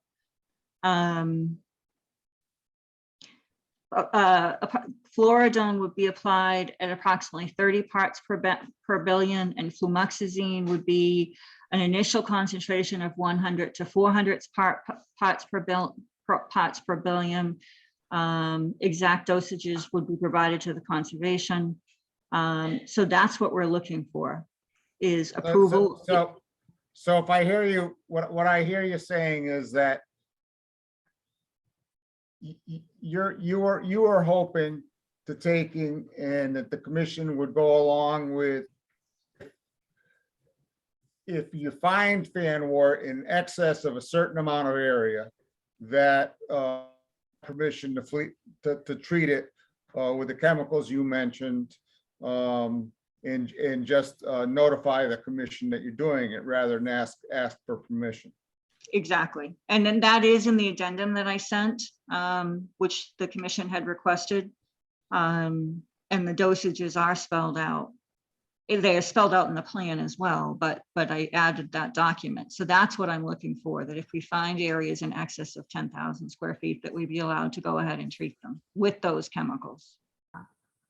So my reading, and I could be wrong, my reading of how this is laid out is that it sounds like a lot of this could be approved during the time of the annual report, especially because these are fairly standard. So they'd kind of be the same from year to year. And really the only thing that would change would be where the treatment is. Exactly. For that. So, I mean, I think there is room, the way the regulations are written, for that methodology to happen. I mean, I guess, you know, it's really up to the commission in terms of trying to be fair between have sort of the same requirements for both of the lakes in the order of conditions. To me, it seems like that could happen with this. I guess it would having a commission, right, for the algae. I think we'd said that for the algae treatment, because that really does have to be fast, that can be approved by the agent. But I guess, yeah, if the commission wants to also have the treatment being approved by the agent as well for the aquatic plant treatment. Right, but I guess I'm right. I understand what you're saying, and I understand October is going to be our regular annual meeting, but basically this is our annual meeting. We've developed a plan of what we had proposed to do that we submitted in March of what we propose to do this summer. And this is one of the things we are proposing to do this summer. So I'm asking the commission, basically consider this our first annual meeting, understanding we will come back in October, but this is what we're requesting for this season. And speaking strictly for myself, I'm comfortable with the where we take and we pre-authorize if they find fan wort in an area over a certain amount, covering over a certain amount of area, that they are authorized to use that chemical on. I'm personally comfortable on that, but I'm only one member. If I could add, I think the other thing that we're saying, but not actually voicing it, is that the other non-invasive species, I think we can follow this protocol, right? That it doesn't move as fast, it doesn't change as fast. So we're willing to follow the protocol on most everything other than the invasive species like fan wort. You know, and the other part is, and I understand what Nadia is saying, is we're trying to make it fair across the board. I saw the Lake Shirley conditions for the first time today. And Nadia has kind of mimicked them, and I agree with that. But I'm asking the commission to consider this our first annual meeting and consider that, you know, it's October and we're asking you for the summer. That is essentially what we're doing. This is what we want to do this season. You know, and we'll certainly, when we come back in October, which will be, you know, our second meeting, if things have changed over the course of the season, we'll certainly, you know, let you know our results. Did we treat, did we not treat? What is our data collection been over the summer? And where are we at? But we are requesting this treatment for this season. Thank you, Paula. Jeff Viviano, and then we're gonna go to Nicole, who's been very patient. Yeah, thanks, Bob. Yeah, I again, I have to say that it's very time critical with these weed treatments, and we just seem to be pouring more chemicals into the water when we delay it, you know, through these 3 or 4 weeks through this process. I mean, I have to agree, if we're treating any kind of weed species, and there's a professional that does the survey on the lake, and if Nadia can look that over, and it's a treatment that has been done in the past with that same contractor, I just don't see any reason why they can't just publish it in the newspaper and treat it, or not newspaper, by, you know, other means through social media and email and signs, and just treat the lake with just Nadia having approval, as long as it's been used in the past. I mean, if it's a new type of treatment, I think it needs to come to us. But if it's something that has been used in the past and it's got good control over these weeds, I think the earlier the better. And I think we need to remove some of these limitations on treatment personally. And they have been used in the past. Thank you, Jeff. Nicole Waters. Hi, I don't know if you want to decide this particular topic before I speak, but I also echo this. I am a little bit concerned about, so you answer that if you want me to. I'm going to go into, could we please add diver assisted suction harvesting in addition to the hand pulling of invasive weeds, with the caveat that we would use a fabric screen curtain, but it might not be the time to, you know, to discuss this right this second, because you guys are in this discussion about the chemicals. There is one concern I have, is that a quarter of an acre or half an acre or 10,000 square feet is quite a significant area. And so you have, what we're limiting ourselves to, in my opinion, is a couple of divers hand pulling an area. And granted, we can do that every day of the week, but it's going to be time consuming. And we're not utilizing all the tools in the toolbox if we're not specifically at least allowing the opportunity to consider using dash with a fabric curtain. We've done it for 10 years, and not having it in here, I think, prohibits a potential. We have no intention of using it this year. We don't probably need to. But this is a 5-year dock, and the time constraints of coming back to you and getting permission and whatnot that you're talking about with chemicals can also be applied, I would assume, to getting dash back on this thing. So no one is saying, hey, we're going to dash now. But, you know, in a year or 2 or 3 with fabric curtains and a better process, or, you know, great divers or whatever, I don't know why we wouldn't have it in here. But we'll come back in October, Nicole, and if we've changed it, my understanding is this would be changed and that would be added. Sure, but I just don't see why we wouldn't have it already in here. We're not planning on doing it right now, I agree. But why don't we just have it here? It's a 5-year document. So then we're good for 5 years. If we change our mind at any point and decide we need to do it, which may or may not, Carl from ESS, our consultant, is in favor of using it. He had just said not this year. I don't know if we'd ever use it, but I'd hate to just not put it in because, you know, because, oh, we can put it in next year. Thank you. I just want to remind everybody to address your comments to the so we don't get crosstalk and debates among participants.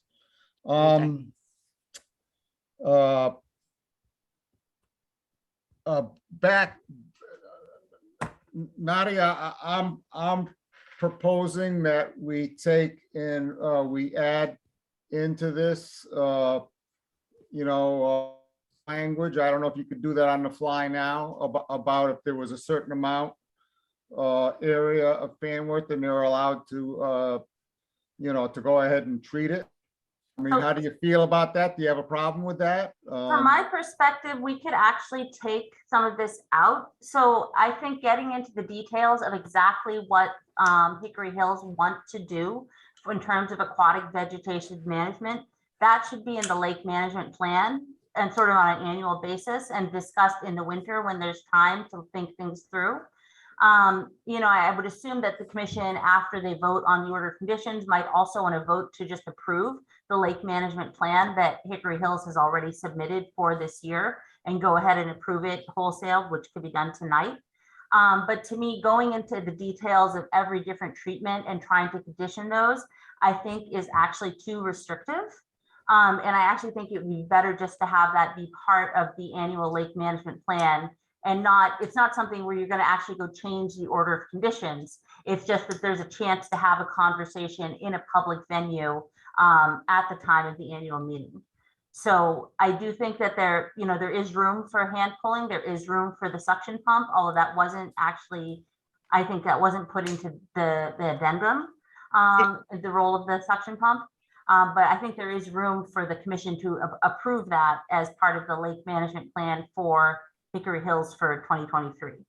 Okay, thank you, Nada. But I wanted to go back to the issue of treating fan wart without the 7 days and all that other stuff. In terms of like things that have already been approved. Yes, Right. I Condition want, number 41. what I'm suggesting is that we go with, one member, that we go with, the proposal that, they're allowed to treat with the Floridone if, they have, if they find, fan wart covering a certain amount of, a certain area. Okay, so I would again do something broader, and I would say maybe under certain conditions specified by the commission, the agent can be empowered to approve, and you can sort of make a motion on that, on this specifically with lake management plan. So I would try not to be as specific because there are a lot of different, I know that you guys know what typically are the invasive species on the lake, but I wouldn't try to sort of trap yourself in that way. So you're saying you'd want to change this to be more similar to how we're approving algae control, for example. I don't know if that's what I'm doing. I'm proposing that we. Does somebody have? If you have clear language, I'm happy to write it and change the condition. And there was some clear language in the document that Paula sent us in her draft. But while you're looking, Paul, looks like Paul that. So I have a suggestion. If we change the language to be broad, as Nadia suggested, and approve the order of conditions, since we're talking about the lake management plan as specified on the agenda, once you vote to approve the order of conditions, could the commission, there are actually 2 herbicide applications that I need permission from the commission for, and 2 alum treatments that I'm looking for permission for. Could we then discuss those outside of the conditions? I'll specify what it is that we want to do and ask the commission to vote to approve this evening. I mean, haven't you already submitted everything through for the lake management plan? I mean, it sounds like you're pretty detailed in the plan. I am pretty detailed, but I had sent you, we just found out on July 12th, and I sent you the maps of the last vegetation survey. And we have a problem at Little Hickory with the density of aquatic vegetation over there. And basically our consultant has told us that the area is being choked by weeds, and he is recommending, he actually says the plant growth is excessive, and you can see this reflected in our mapping. They're targeting 25% plan coverage. There's definitely too much plant growth to manage via hand pulling. Given this, you should consider a diquat and or a diquat and endothol combo treatment this year to knock back the submerged native plant growth. The appropriate dose will vary between 1 to 1.5 gallons per acre. So I'm looking for permission to do that. So I'd like to hear what Mike LaRouche has to say. Mr. Chair, if we approve Hickory Hills Association to make chemical applications without Conservation Commission approval, can we do that? Can the Conservation Commission allow the association to apply chemicals without our authorization? Is that something we can, is that something we can allow? It's, but I believe so. I believe, because we would be then authorizing. You know, we'd be authorizing them under this condition, you can apply this chemical. But isn't that our job? But so what part of what duty are we shirking here? I'm missing it, Mike. I thought it was our responsibility as the commission, as other commissioners have said, that they need to come to us. We're willing to listen and approve. But if we say, hey, for the sake of timeliness, we're going to let you do it. And somehow I feel like, not that they wouldn't make the right decision, I'm not saying that, but I'm just saying we as a Conservation Commission, I'm not sure if we have a right to shrug our own responsibility by allowing an association to make that determination without our input. I'm not looking for that, just to be clear. But by allowing you to do this, we are allowing you. I'm not looking. Whether you're asking for it or not, we're allowing you by what we're talking about right now, that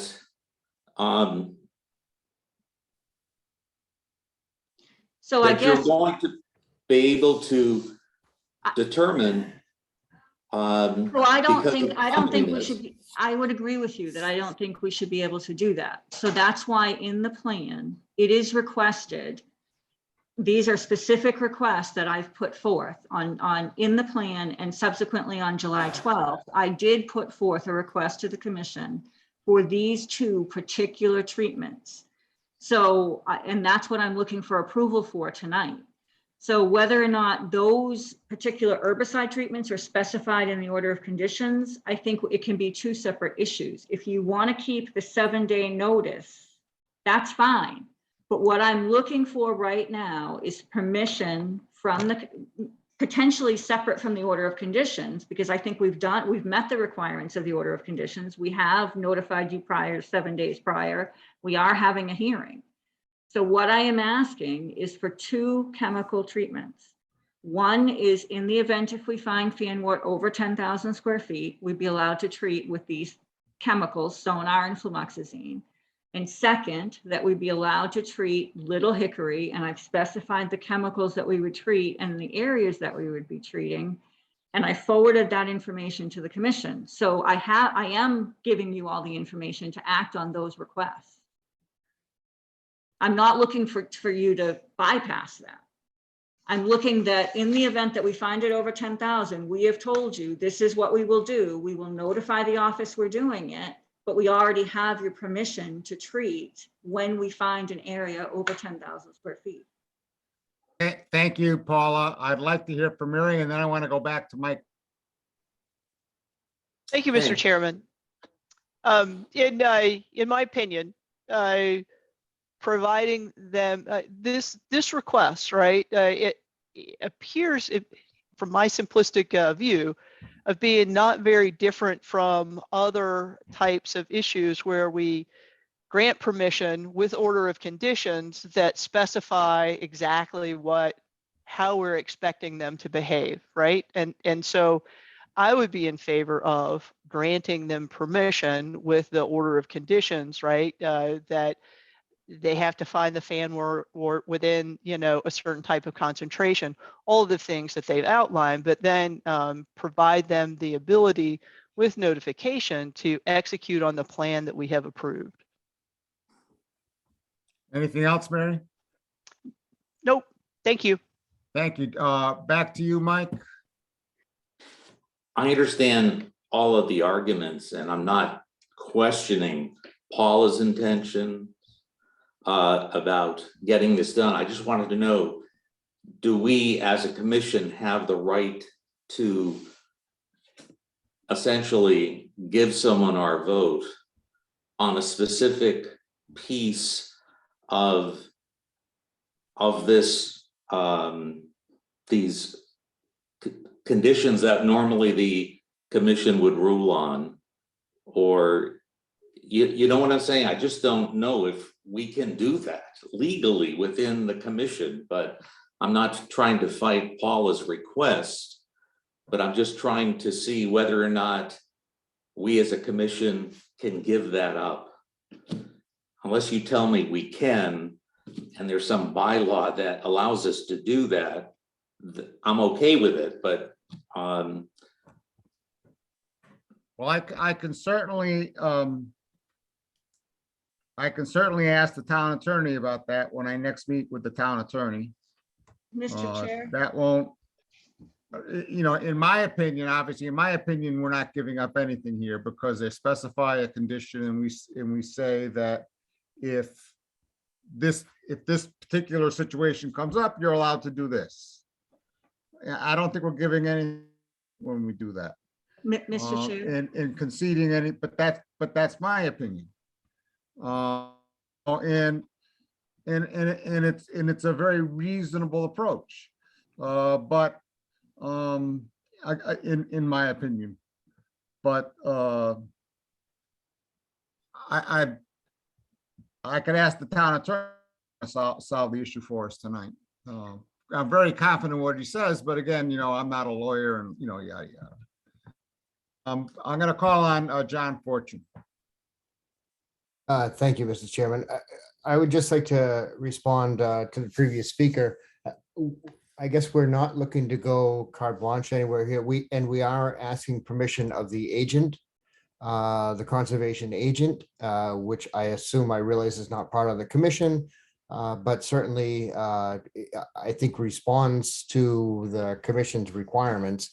And so again, we're not off to do it on our own. We will get an approval from the agent and then go forward with the treatments versus waiting for the commission to come together. I just wanted to make that point. Thank you. Thank you, John. Paula, you have your hand up again? I just want to reiterate, we are coming to the commission tonight with a very specific request, with two very specific requests. Very similar to, any other order. The condition as specified right now says we need to notify you 7 days prior, need to tell you what we were going to be doing, the concentrations, et cetera. We're doing that. We're just simply saying that if we find it in over 10,000 square feet, these are the actions we will take. We will notify you prior to taking them. But we're looking for the commission to basically bless that protocol. Because when you're dealing with an invasive weed, you have to have a protocol in place to deal with it. And that's what we're asking the commission to approve. So we're not asking for carte blanche to just apply chemicals anywhere we want to. We're asking for specific chemicals in specific concentrations under specific conditions. And the request that we have for Little Hickory is very specific of what we're asking for, and I'm looking for approval for that tonight. So it is in line with the proposed conditions as written. So I'm just going to say as a point of order, it might be helpful for the commission to complete and vote on the order of conditions and close the hearing before making motions about the lake management plan for this year. Yep. Can we?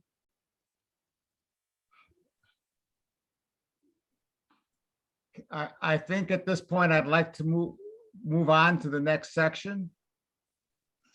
I have one.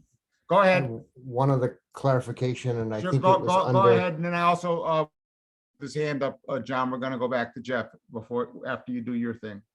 Yeah, under number 40, if you go back to number 40, you say the applicator's name, a copy of their current Massachusetts pesticide license. Is it a pesticide or an herbicide license? It's a pesticide. Is it? Mhm. Okay. All right, great. Thank you. I assume it is Jeff? in number 42 as well. Yeah. Yeah, Mr. Chairman, I was just wondering if we could change that pre-treatment report submitted at least 7 days prior to maybe the day prior of the scheduled meeting. That would. Well, it's got to be on the agenda. It's got to be on the. It's got to make it, Jeff. Well, you can have it on the agenda, but just not have the report in hand. Is that correct, or is that incorrect? No, that's probably correct. So, I mean, that would free up 6 more days. And then I guess I don't see any reason. Well, I guess they can't schedule treatment until it's approved. So yeah, notifications don't really. I mean, I really don't see anybody looking at this 7 days prior. Yeah, That's just I'm me. going to say that me as the agent, if I get something a day in advance, it's going to be very hard for me to get that out to the commission in a timely way. I really like to have all my submissions in a week, at least a week before, so that I have time to share it with the commission and put it all the places it needs to be, and also have time to review it myself.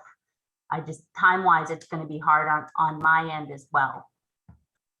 See, and I go back to the thing about, I don't know, I mean, given the aggressive nature of fanwort, I go back to in why we wouldn't just allow them, if they find an area of 10,000 fanwort, why we wouldn't just allow them to treat it with Floridone before it grows even more. I agree. So is that something Why- that the commission might want to do as part of approving the lake management plan, which is going to be done probably not this year, but in the future, several months before you even need to start treating it? Well, speaking for myself, I'd like to see it in the order of conditions. And I would question why we can't get approval now. We've submitted it to you back in March. Why can't we get approval of these things now? Just because it doesn't meet the timeline of October. Again, we weren't aware of the timeline of October or the suggestion that we meet with you and then we submit, but we have submitted everything we want to do, and we're looking for approval of these treatments for this year. Paula, do you have an existing order of conditions that currently is valid for Hickory Hills? It expired in April. So that's the issue. I know that, but we submitted a lake management plan specifying what we want to do. And these are treatments that we specified with these particulars. But first, which at the time we gave it, I'm sorry? First, you need an existing order of conditions with the commission, which we're trying to get to tonight. Right, but I don't understand why in the lake management plan, we've requested these treatments. We've requested hand pulling. We've requested alum, which is not in this order of conditions. We've requested alum to control algae. We've requested sonar in the event that in excess of 10,000. And that was back in March. So we have requested that in the lake management plan. So I am very unclear why the commission can't vote on those requests and why it would have to wait. If we have to wait, we potentially could destroy our aquatic environment. And at no time when I provided the information to Matt, there was no information that this was going to have to be done in October. And all of these treatments are laid out and very specific in the plan.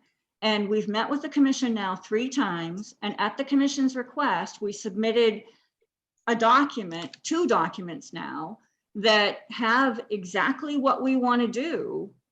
And so for you to say we're going to wait in October, that is very, very concerning to me. We are looking for an order of conditions, but we're also looking for approval of this lake management plan. We will come back to you again in October Yeah. to lay out. Paul, I think there's a miscommunication, because I don't think that the commission is intending not to also consider your lake management plan after finishing the order of conditions tonight. Okay, I just thought you were saying, okay. Here. Okay. The conditions are, they have to last for the next 5 years, and maybe Gotcha. something similar to that will then be approved the next. This is just for a long-term process, but obviously Gotcha. this year you fell behind because you didn't have a chance to, start applying for the permit prior to its expiration. So, but I think that there's room, if the commission wants to, there's room to approve the whole plan tonight as well. Okay, thank you. I'd like to move on for now, because it's 9:41 at night. I'd like to move on to algae control and look at that, and then do reporting, and then come back to this issue. During the annual report review, all products for next year should be submitted for review. That's pretty much standard. They're gonna do weekly surveys performed starting May 15th until October 1st for clarity. That means they put a Seachy disc down. And if the clarity drops below 5 feet, means you can't see the white disc 5 feet down. And clarity drops for 2 consecutive weeks. Then water samples will be taken from 4 locations as shown on the attached map. Is there an attached map? Yeah, that was one of the questions I had, is what are the 4 locations? Yeah. What's your process for determining algae? Maybe that's a better way to start. What is your process for determining a harmful algae bloom? Currently, we do the regular water testing that we currently as specified in the plan, and you kind of outlined that. When we do that testing, we do a Secchi dish, but it's nowhere near weekly, to be perfectly honest with you. And additionally, we do have an algae reporting email that anytime anyone does see algae, they report it, and then volunteers who have been trained and taken algae training go out and take a look at it. If they think it's suspect, we then send it to our pictures to our consultant.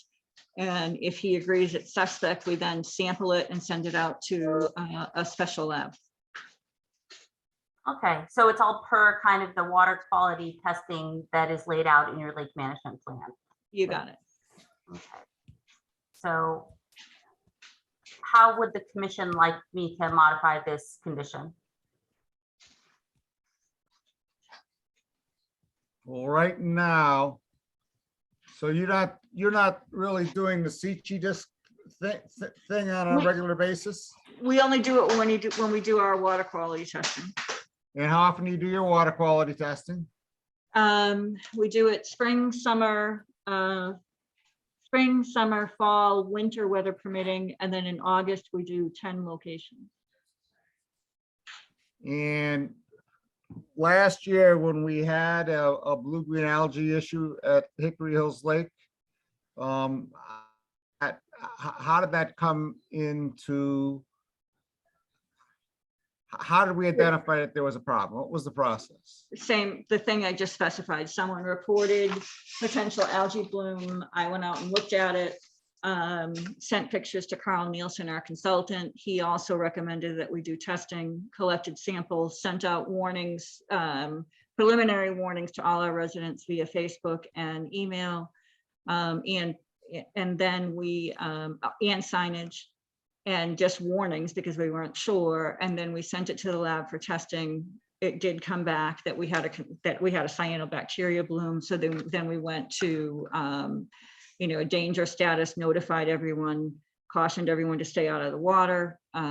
So that was the protocol that we followed. And then we kept testing until we knew the water was safe.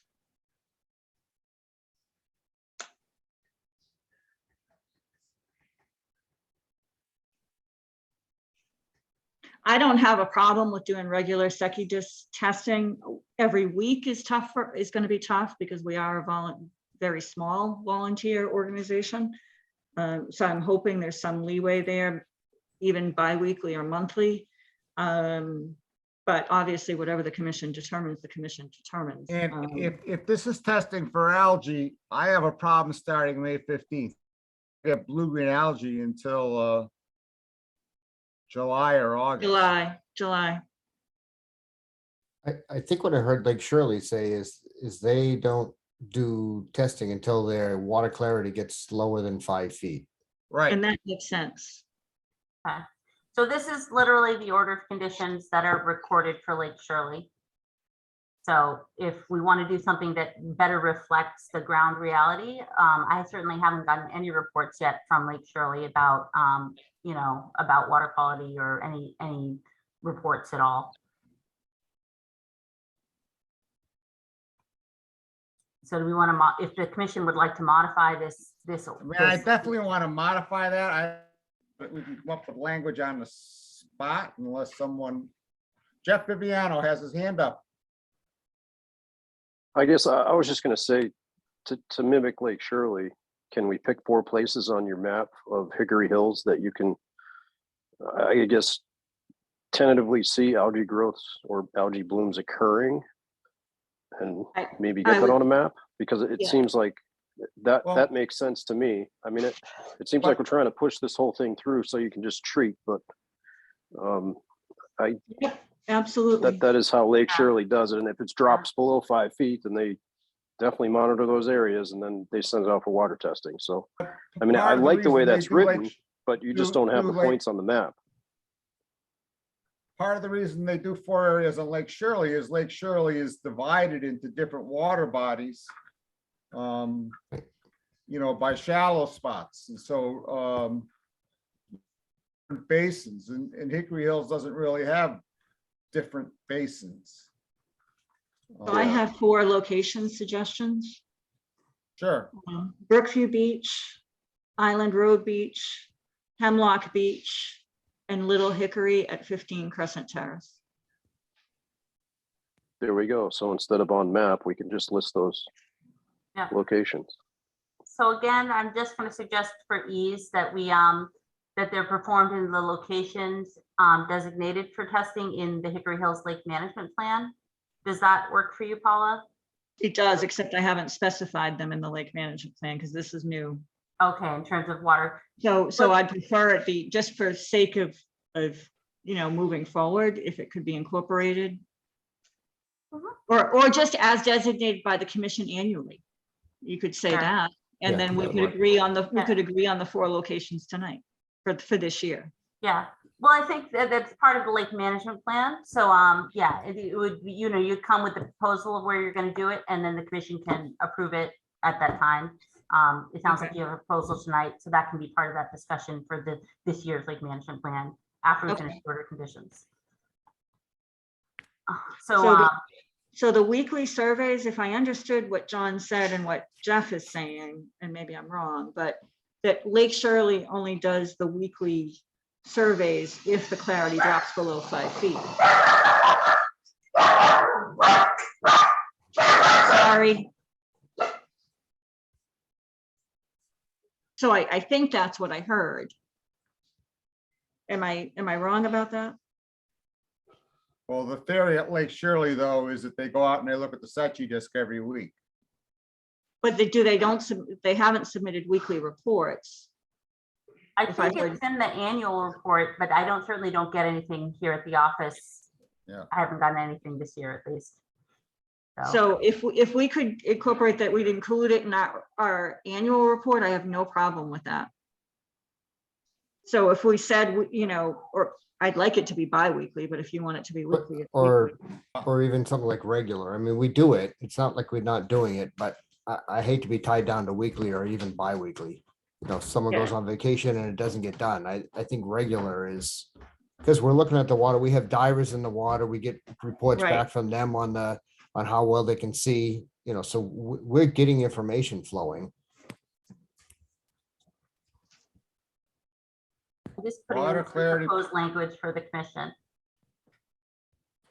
And I have a suggestion. I like that. You already That works have. good. And I want to get rid of the weekly reports that will be sent to LCC for review. Didn't Nadia just say she didn't have enough to do? Good one, John. Did I say that out loud? You did.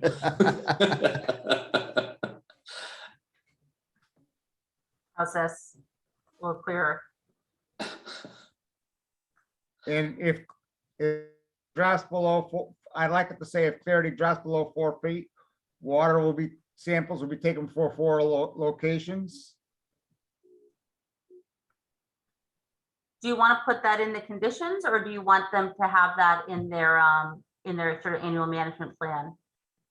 Why 4 feet?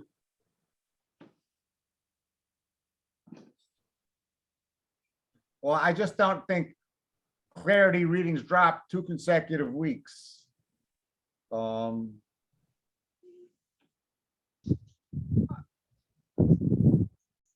mean, I would think that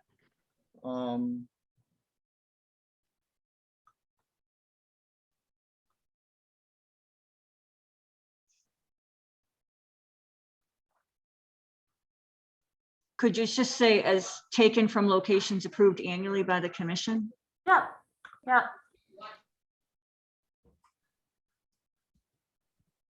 And yes, yeah. Or as indicated in the lake management plan, if that works. Well, I'm really looking for approval tonight. So, and that's not in the lake management plan that I specify, because we just came up with these 4 locations. So that's why I'm looking for. I think the commission could request changes to the lake management plan for this year tonight when we finish the order of conditions.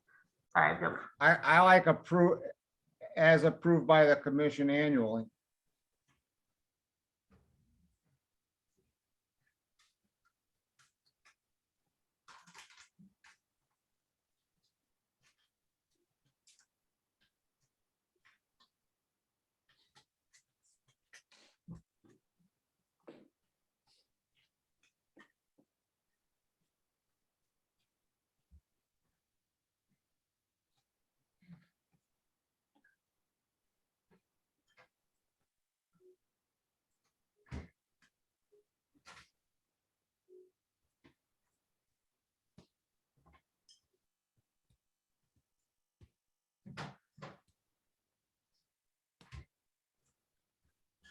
Just to take, if clarity readings drop in 2 consecutive weeks, it makes no sense if they're not doing weekly testing. So I'd like to take, I'm proposing we take that out, 2 consecutive surveys.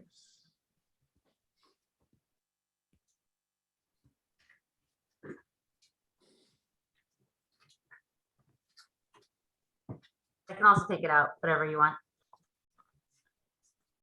So if it goes from 1 feet to 2 feet, then they have to do all that stuff. That makes no sense to me. What? Well, right now it says if clarity readings drop in 2 consecutive surveys. So that means if in one survey they're 1 foot and in another survey they're 2 feet, then they have to jump through all those hoops. I don't think so. I'm advocating we take that out. Is there a reason why it's in for Shirley? I'm not arguing whether it's for Lake Shirley. I'm not saying that if we were going to go back and redo Lake Shirley, we wouldn't change it at Lake Shirley. I'm saying when I read this paragraph, it doesn't make any. But I'm only 1 member and there's 7 members. And I'd like to call on Jeff Viviano. Sorry, Bob. I think I just still have my hand up. Oh, that's quite all right. Then I'd like to call on Nicole Waters. Hi, I might be able to help a little bit. So I chair the dive survey committee here at the lake. And so we're in the water, multiple times a week. And what we notice is, earlier in the year, it was 10 to 12 feet visibility. There was weeks where it was areas, depends on where you put the Secchi disc. It could be 2 feet, 3 feet, 4 feet, but it was pretty bad. Now it's back up again to 8 feet. So I tend to agree with Bob. I'm not so sure. And there's no signs of algae here in the main lake where we like tool around and look around. So I tend to agree with Bob, but I don't know if that variable is as illuminating and definitive as we would think it would be and have it included. I would suggest he's right, and I would take it out. Yeah, honestly, like 10 feet, or 100, it depends on where you drop the Secchi as well. You could be 2 feet here and, right over there, it's 5 feet. It's kind of random sometimes. What is the trigger for taking water samples? What's the trigger that is likely to be, and what does it need to be conditioned in the order of conditions versus part of the approved lake management plan? If I may, we visually saw the blooms. So we visually saw the blue-green algae. We were suspect, and we took action from there. Okay. Bob, could you let Paula back in? She got bumped out. Oh, Okay. thank you. Would the commission like me to note something on that if algae, or again, it could be part of the lake management plan. So if algae is visually spotted?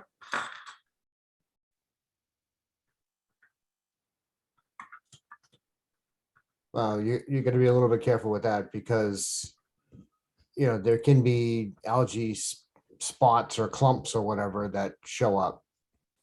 What's the trigger for treatment for Hickory Hills?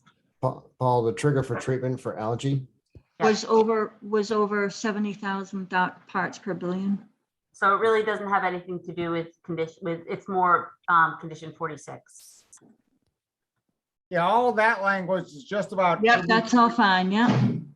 Is all just, should they test for, should they be testing for blue-green algae?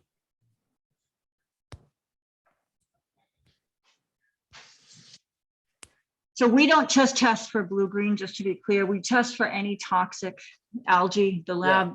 So we send out the sample Toxic actually to Washington State and ask them to test for toxic algae. So I would say rather than trying to condition this quite so intensely, maybe it's more making this more of a generic, that the clarity that this will be performed as designated in the lake management plan, and it will be reported as needed. How does the commission feel about that? I'm good with that. It feels like we're trying to micromanage the process. Yeah, I don't want to put too much detail in the conditions when so much of it's already in the lake management plan. I think that's excessive.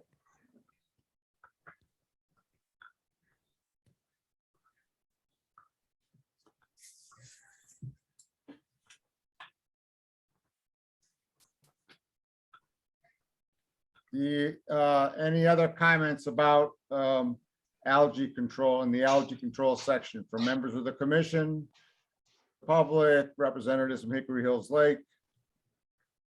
Let's go back to monitoring and reporting.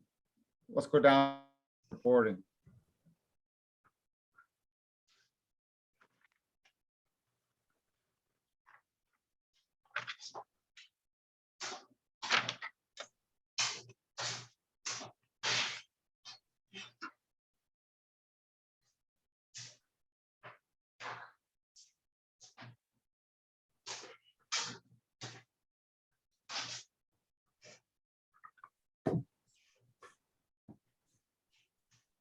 I'm getting tired. I'm not going to read this. People can read it for themselves. And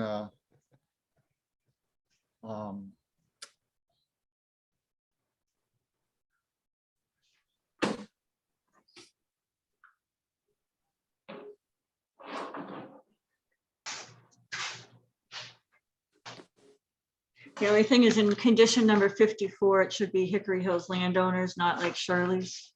Although we do care about Lake Shirley. But our order of conditions should be for us.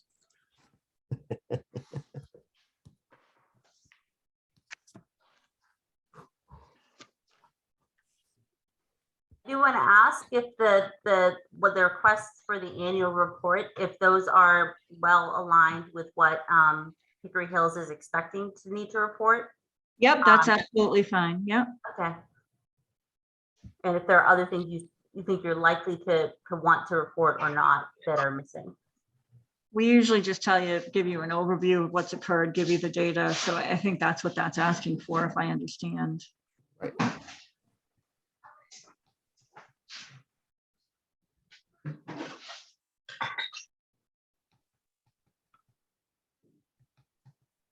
I don't think G applies.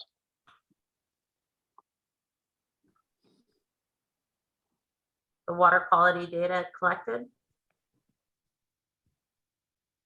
Well, is that going back to the map with the SECUDIS that they do on Lake Shirley? So in their lake management plan, there's a whole set of water quality sampling and testing that Hickory Hills does. Okay. Yeah, and I have no problem providing that. Yeah. Okay. It's very useful in regards to all of the other things because it feeds the plants and it impacts, aquatic health as well.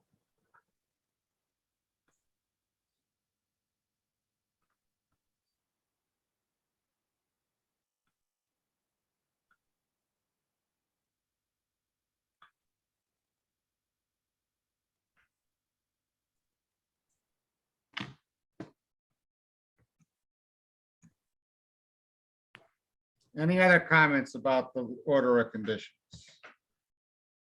Then I'd like to go back to weed control.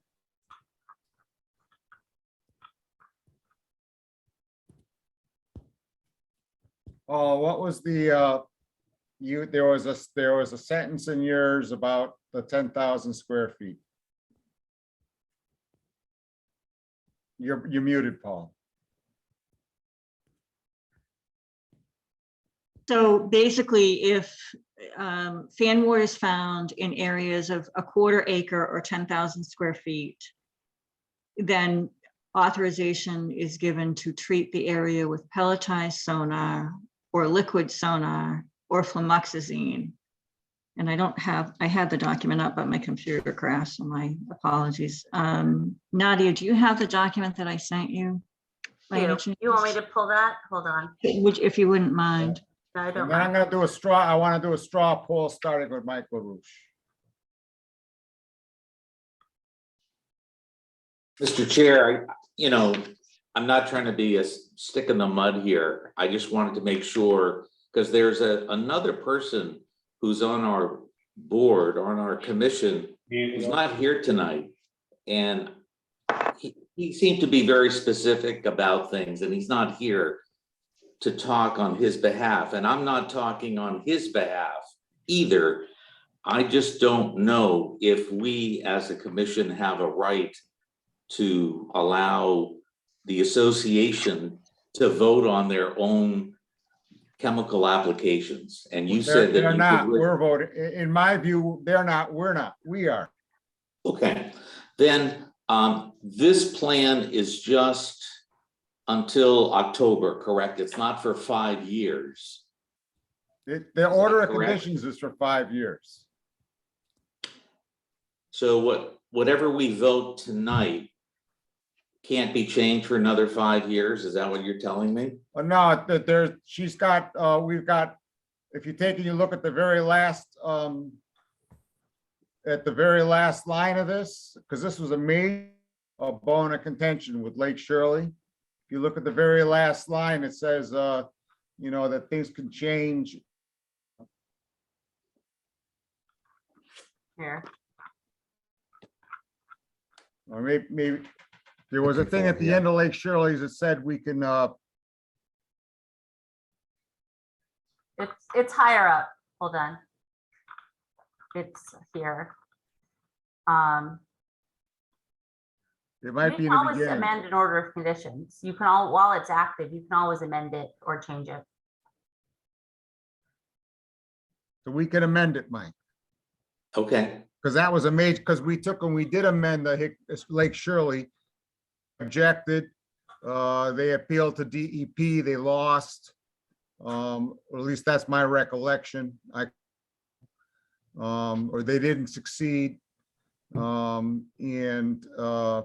Because, so, you know, it's not, this order of conditions is for 5 years, but it does contain words that allows us to modify it going forward. Okay. So can you? So can you pull My up? I'm sorry, and you go ahead. I just want to make sure that we, as the Conservation Commission, have a right to tell the association under certain conditions that they can make these applications of chemicals without notifying us. And I'm not sure if we can do that.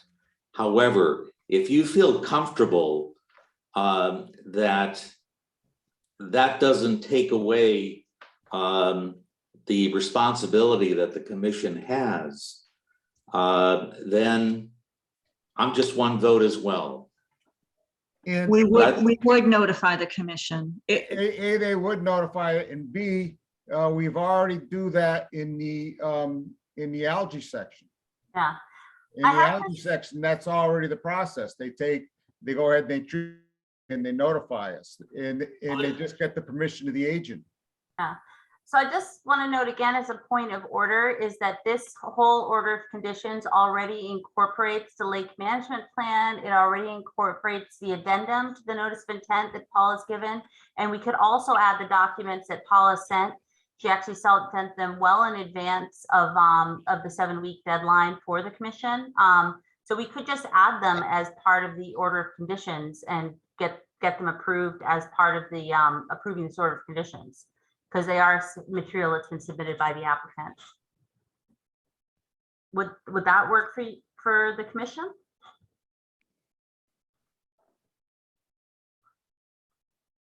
I mean, the proposals for what to do with the fan wart are already in the lake management plan and in the addendum and the additional documents. They're already in there. You've already submitted them. We're already approving them by approving this whole order of conditions. Okay. Okay. Thank you, Nadia. I'd like you to call up the document that Paula sent you. Yeah, and I'm sorry if I haven't shared that correctly. That's my error there, so I apologize. No, you did. You had it up there, and then we went back because I distracted you. Okay, but I think all of these documents are being approved as part of this order of conditions anyhow. So we can put something else in the order of conditions, but it's a little redundant because it's already in the proposal.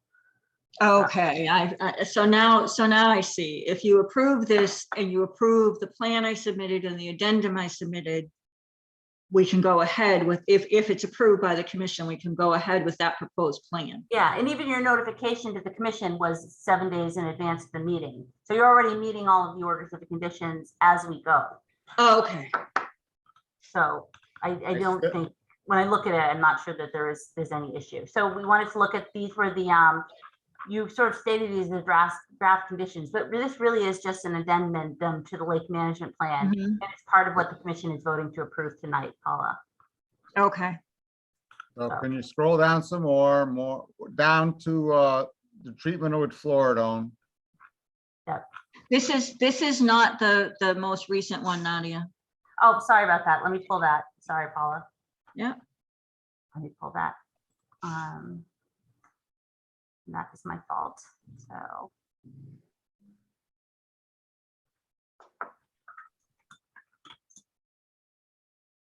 And that is. I have it open if it's easier, but probably. Yeah, I think if you want to share it and if you want to give it a unique title with the date that you submitted it, that would be really great. So I do have it. I have it opening now, but it's a little slow. Hold on.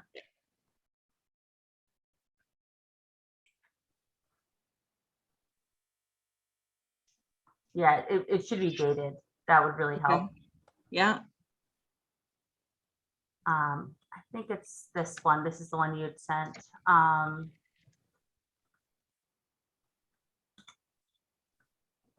Yeah. Do you have it? I think so, but let me share it and see if it's the right one. I believe is this it? This is the one that you had in I think it's most recent email. Yes, that is the most recent. Yeah. Okay, and what was the date that you sent that, Paula? 7/12. Okay. Actually, 7/11. Okay, hold on.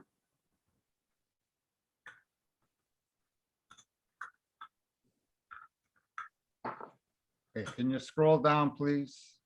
Yep.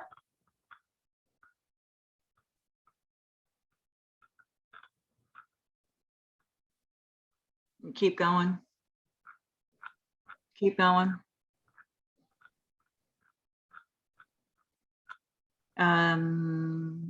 Keep going. Right here. Yep.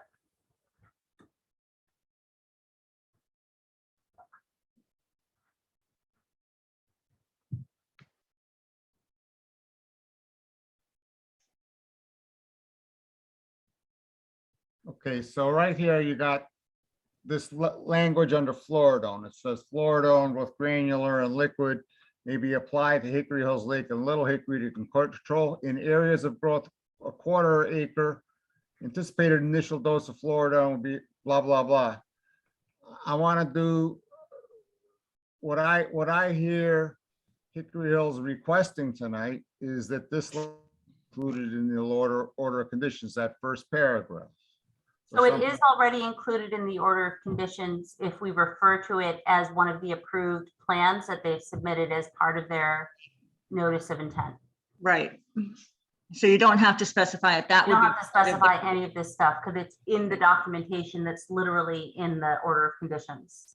right. The same way, like they don't have to put the actual plan or the construction sequence, right, in an order of conditions because the applicant submitted it. Does that make sense, Bob? Okay, but then they would still have, but what this is, I'm advocating is if they find these conditions, they can go ahead and treat it. They don't have to do a 7-day notice. They don't have to do, you know, to the commission, that they can go ahead and treat it with a notification to our administrator. But they've already notified, they've already met the higher standards with this. I mean, they've already proposed this well in advance of 7 days for the commission. It would seem to me if the commission votes on this tonight, they could just go forwards with informing people and treating. All right, I give up. You worn me down. It doesn't make sense. I just, Not the you operative. know, I'm just being honest. You've worn me down. We're gonna. yeah, I just don't want to make the order of conditions overly complicated because it's all already there. So. Okay, so this has actually been revised on 7/11. So.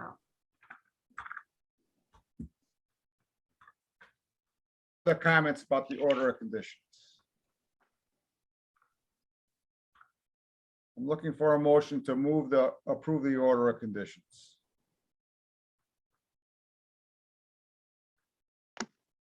Motion to approve. We have a second. Second. We have a motion and a second. Roll call vote. Jeff, Aye. Patty, Aye. Katie, Aye. Mike, Aye. Mary. Aye. Aye for myself. I'm looking for a motion to approve the, Nadia, what was, can you, on your screen, Nadia?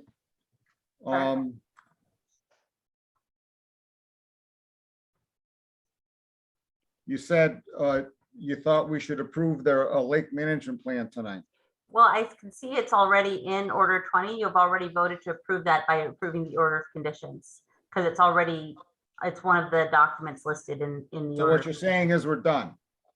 In your view, we're done.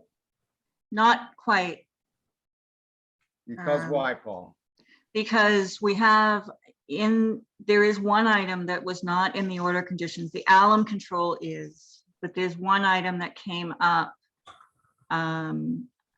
If you look at herbicides to maintain healthy percentage of plant cover, I did put that in the order. Use of, so maybe it is, use of diquat to control vegetation in areas exceeding 75% of cover may be warranted in the main lake in Little Hickory.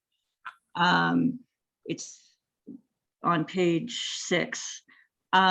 We did do our lake survey on June 16th. We don't have the full report from our consultant, but he did a survey of Little Hickory, and the weeds are extremely dense, and he is proposing a treatment with dicot to get the species, the vegetation back to around 25% plant coverage. We have contacted Solitude, and they, the predominant weed is robin's leaf pondweed, and they are recommending a combination of 2 gallons of dicot per acre and a low dose, which is not, I do say copper sulfate in this, but only for algae, but a low dose 0.0625 to 0.125 gallons per acre of copper algicide, Captain XTR. So that is the 2 treatments that they are recommending at this time. So I'm looking for approval for that.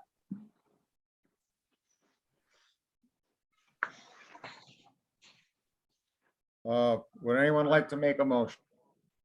Motion to approve. Do we have a second? Can we technically do that, Bob? I just don't. I did forward this information to Nadia. 7 days prior. Yes, on the 12th, on the 12th.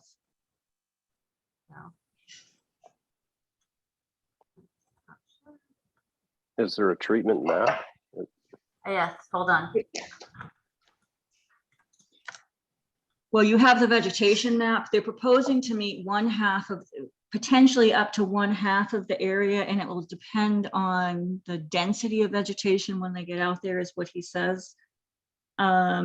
They may go down to 1/4 or 1/3 if the weeds are extremely dense, but no event will it be more than 1/2 of the area. The water area we're talking about is 5 acres. And Solitude is the applicator. It's Dominic, Right. who was on earlier.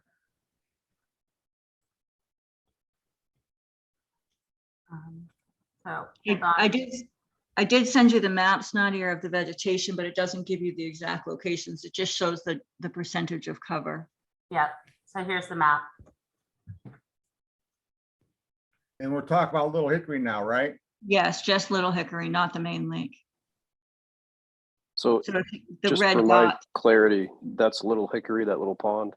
yeah, you got it. Yeah. Okay. Okay. So most likely it will be the area over by the causeway if you, oh, sorry. So we had a motion made. It has not been seconded.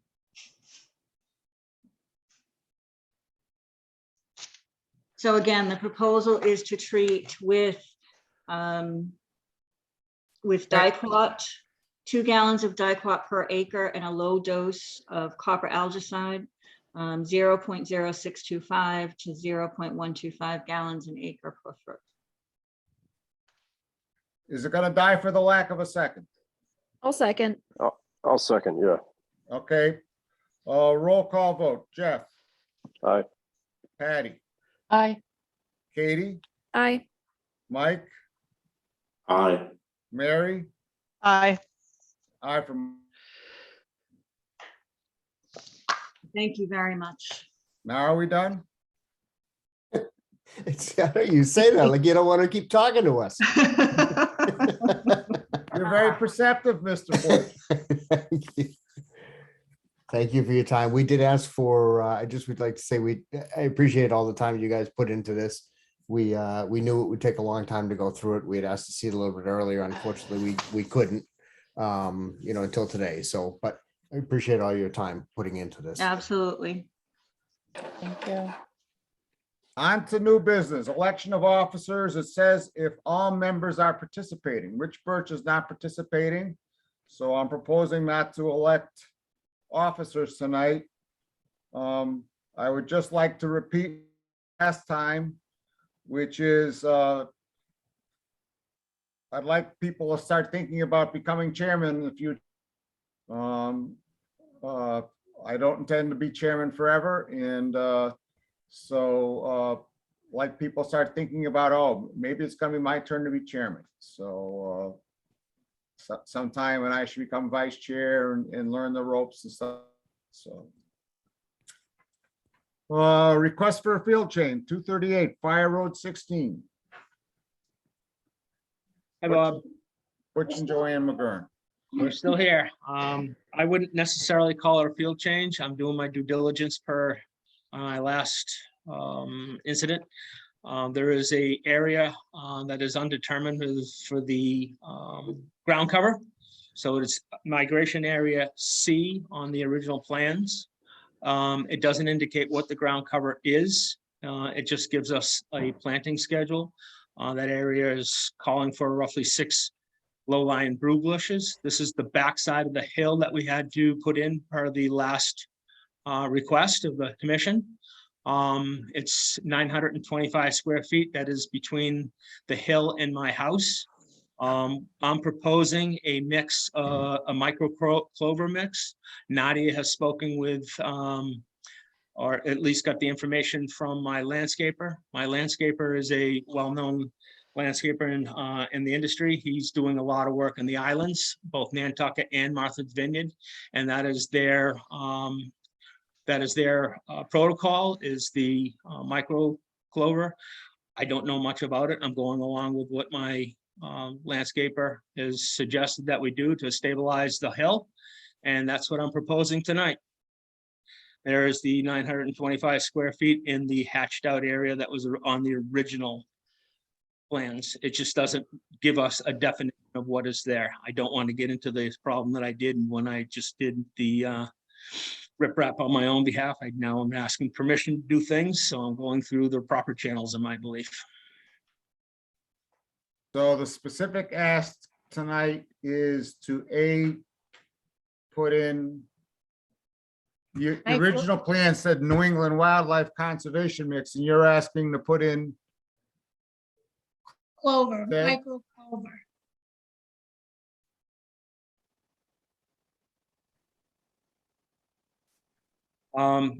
Bob, it didn't say the New England area. That was the New England, New England, whatever that is stuff is. The wildflower mix was for the mitigation area. I'm sorry, not for the mitigation, the by the water that we had to make compensatory storage area. That had a hash line going to it for that area. This area has no indication of what to do. Mr. Chairman, Go ahead, Jeff.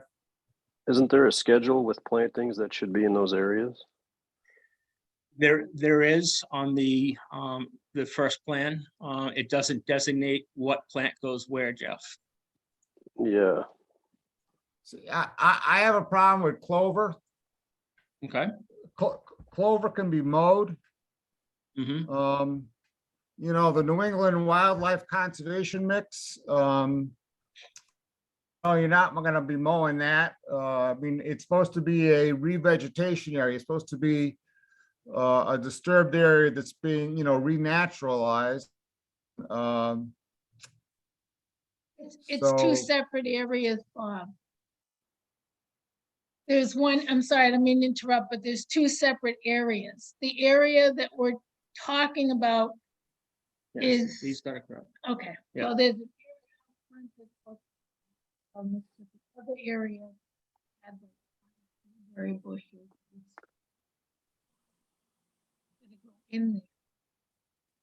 We're proposing to do that. Clover. I mean, my understanding was there were supposed to be trees, shrubs, and other types of plantings in that area, not just clover. We planted everything that was required. Everything that was required plus has been planted, and Nadia has been out to the site to see everything. Everything. has been planted. But this one area is not. I'm sorry, Joanne, we can't hear you anymore. I said that one area did There not, you go. the one area outside our deck did not have any specific ground cover. What You area know- are we talking about here? basically the landscape was looking at putting in 5 blueberry bushes. Is that the latest plan? It's, This no, is that's, the- that's, So the latest plan, I'll just note, the latest plan says to refer to Ross Plan L 14083 for plan, and this is the approved plan from Ross, the old plan, which does also have an additional planting schedule. There you go. yes. We That's planted what should go in there. Those are divvied up to 3 different areas, Jeff. So Yeah, it's, so they should be a- divvied up evenly between the areas, in my opinion.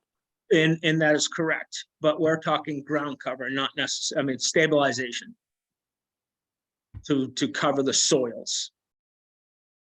So Okay. not necessarily the plant itself, what happens with the soil covering. Well, speaking for myself, I'm not in favor of this. Speaking for myself, I think we should stick with the original plan. That's the problem, Bob. There isn't a designation of what the ground cover is, and that's what I'm Yeah. at. I just don't know what to do there is my problem. I mean, if it was left to the plan, it's dirt. What happened to about disturbed areas be seeded with New England wildlife conservation mix? Okay,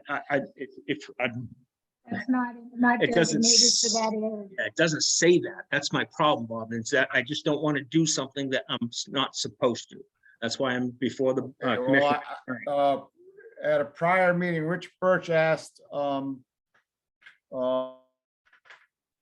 a notation that all disturbed areas would be seeded with New England wildlife conservation mix, and it was told that that was the plan. And so I think we should stick with the plan. That, I think that was just for the area of mitigation. No, for the compensatory Compensatory storage. That's how I understood it, Bob. And if Yeah. I'm wrong, I'm wrong. And if we need, that's what I'm here for tonight. If that's what we want, if that's what we're going to do, that's what we're going to do. We just need to- Correct. Came up with some options. Specified the notation. All, okay, I'm looking to see this. I don't know where this came from. Where did that come? This was some commentary from Richard Birch. So I did reach out to him to tell him about this plan and to get his opinion on it. So he brought this to share with the commission at the meeting tonight since he can't join. Yeah, we've never. Yeah.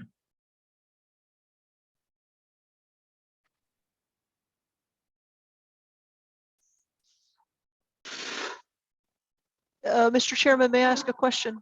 Do we, so in Rich's letter here, he's referring to mitigation area C as having its own planting schedule. Do we have access to that? That didn't seem, it seems to be a little bit different than what I saw at the bottom of the drawing that Nadia just showed. And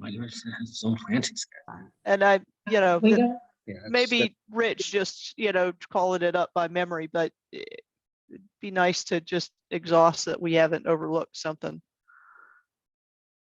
Yeah, I think that planting schedule is between all the different spots. Yeah, it is. So this is the planting schedule for mitigation planting area C. And so this is the planting plan. It doesn't designate where things are going to be. Okay, I understand. Thank you. Yeah.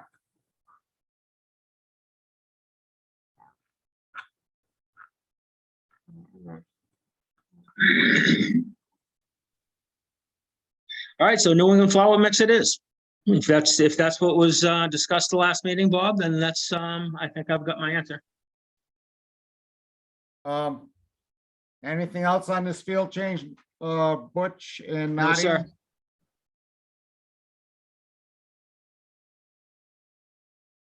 Nadia? Not to me, not for me anyways. All right, thank you. The next item on new business is a donation, 360 New West Townsend Road. What's that about, Nadia? Yes, I had a phone call in the office about a week ago. And this is, hold on, I'll pull it up.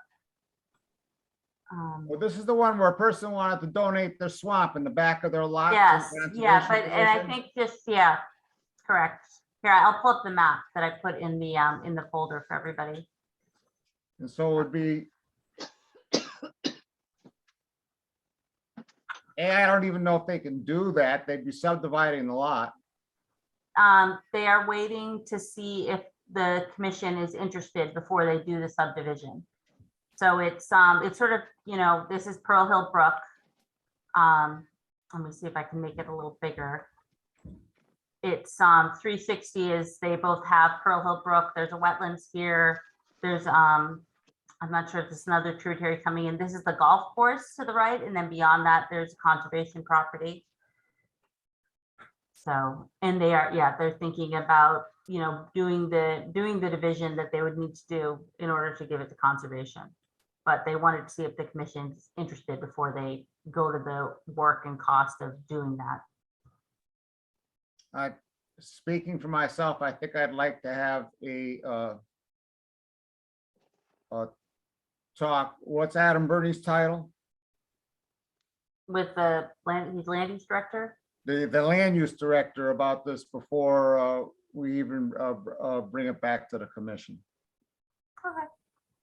That's just my, unless anybody on the commission has a burning desire to talk about it tonight.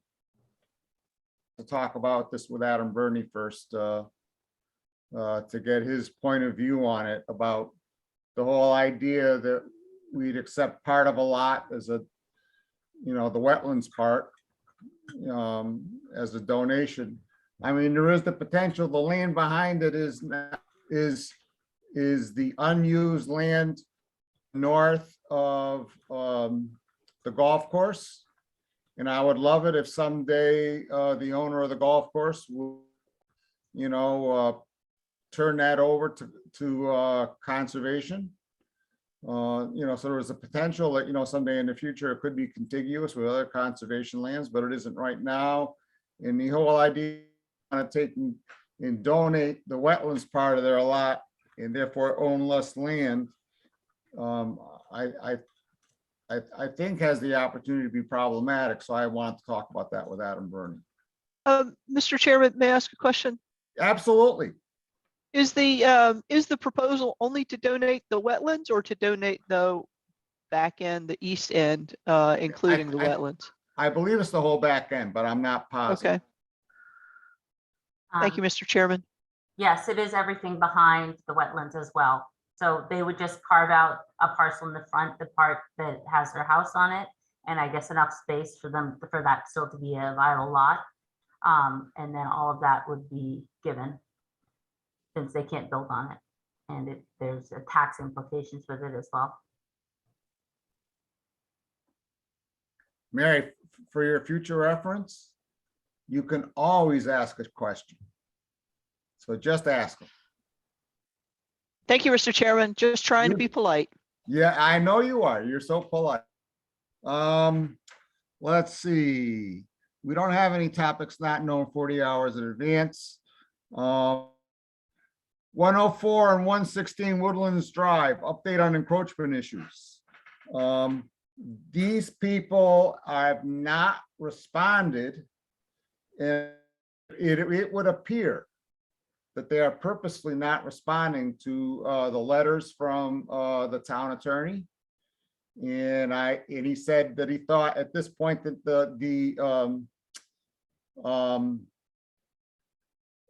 the next step would be to, I said, well, it seems like we should take it to the next level. And I asked what the next, and he said, well, litigation. And he said, which would involve, you know, requesting permission from the board. And I'm scheduled to go and talk to the select board about this issue on August 2nd. And so I guess I'm looking tonight for a to request that the select board consider litigation against these two properties for their encroachment onto town land. Discussion. Anybody have discussion about this? Questions? Mary Wilson. Thank you, Mr. Chairman. I did have a question. I drove by, which property did I drive by this weekend? Cove Road. And Cove Road. I wondered, there are actually two kind of structures on the back side of that property, if you will. And I wondered which of the ones was the one that we were saying was the violation. Oh, If I could share my screen. That's Cove Road. That's a different topic, and I'd appreciate. Oh, that's a if you- different topic. Sorry, jumping ahead. If you wait, I'd appreciate if you wait till we get to enforcement for that, Mary, because that's a. Very I'm good. assuming you're talking about 23 Cove Road. Correct. Yeah, can we wait for that on that? Yeah. Thank you. All right. Back to 104 and 116 Woodland Drive. I was hoping that someone could make a move that request to authorize me to request that we request that the Board of Selectmen consider litigation against these two properties for their encroachment onto town land. I'll make that motion. Katie, do we have a second? Second. Oh, we have a second. Patty, any further discussion? Roll.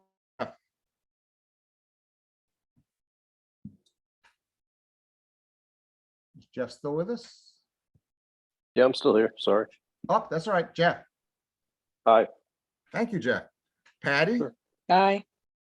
Katie? Aye. Mike? Aye. Mary? Aye. And I. The next is Up Road on maintenance work at Hollis Road. Anything to report there, Mike? Yes, I have an appointment this Saturday with a window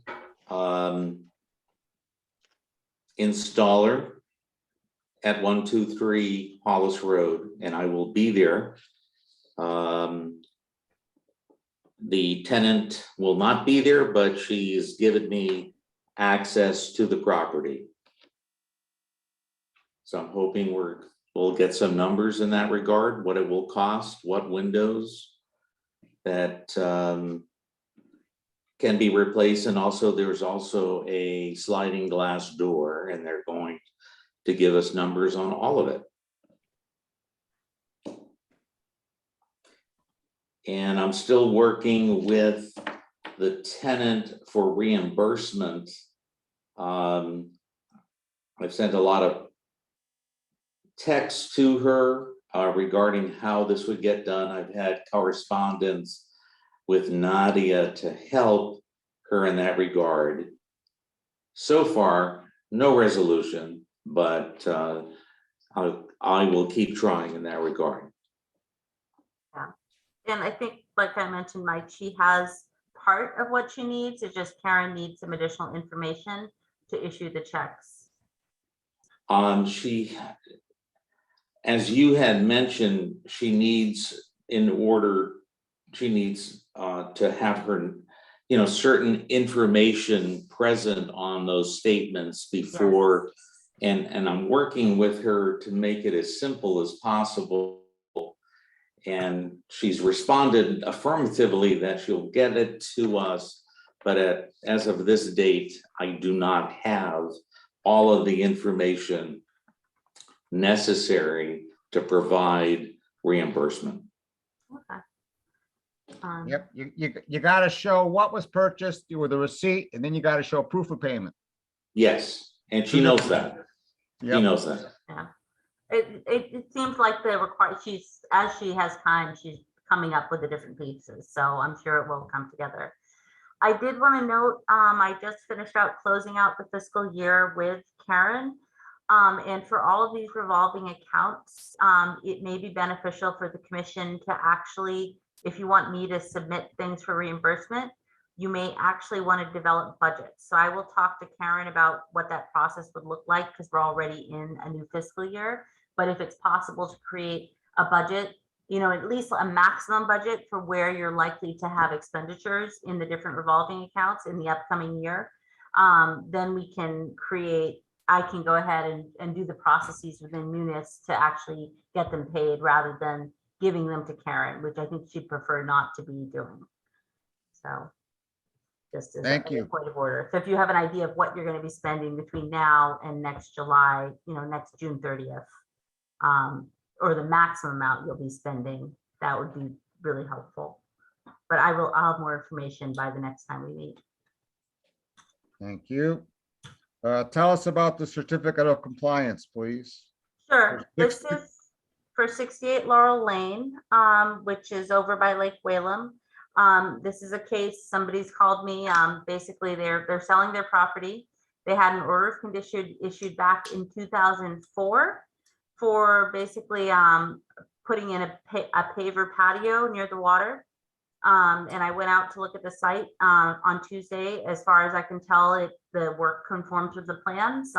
If the site is fully revegetated, and I think this order of conditions is ready to close out, and it just needs a vote from the commission. Looking for a motion to approve the certificate. So moved. Second. Thank you. Jeff, Aye. Patty, Aye. Katie, Aye. Mike, Aye. Mary, Aye. aye for myself. Lizard Island administrative determination.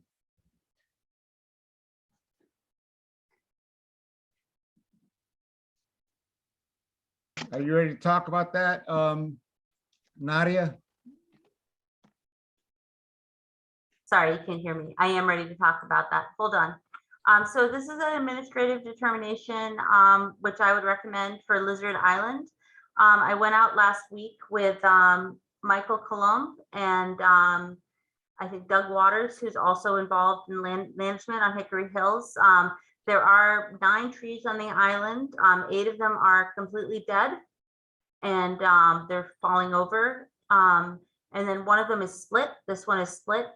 And they would like, you know, they would like our blessing to cut them. They are planning to use the limbs either for firewood on the island or to make some piles of brush for revegetation in areas that are maybe more eroded or could use some more protection. So my recommendation after going out there is to do this under an administrative determination. These are 8 of them are dead trees and one of them's quite split. And I do think there's reason to consider it as a safety hazard. I'm looking for a motion to approve this as an administrative determination. So moved. Second. Roll call. Jeff, Aye. Patty, Aye. Katie, Aye. Mike, Aye. Mary, Aye. and I for myself. Enforcement. Do you have anything new and interesting to add under enforcement?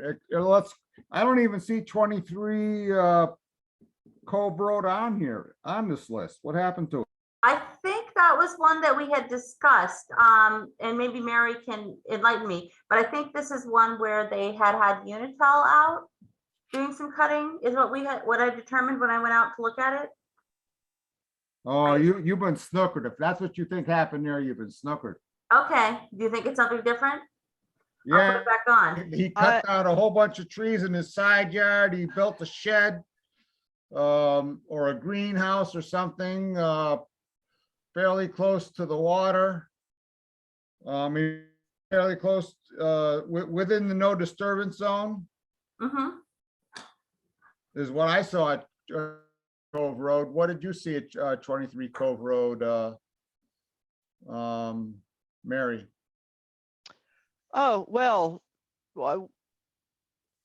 this is the first time I've been to that property, right? And so I saw two sheds. One of them is something you would clearly understand is a shed with hard like plywood sides and whatnot. It looked like that one maybe had been there a little bit longer. The one that was closest to the road looked like a greenhouse that was made out of chain link fence. And then it looked like there had been some maybe some land that had been cleared and some gravel or pebbles or whatnot put down in a walkway.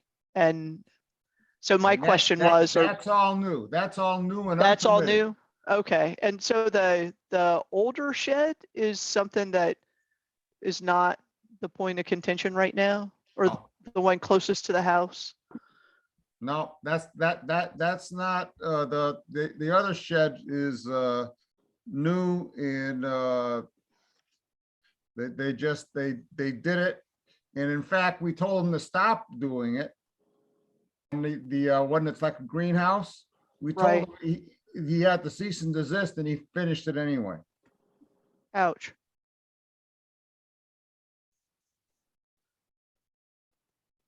Okay, well, that answers my questions about what part of the encroachment we were worried about. And so Nadia, I'd like you to put 23 back on our list of enforcement items. Do we have anything new to add of? It's 10:46. Anything new about any of these other enforcement items?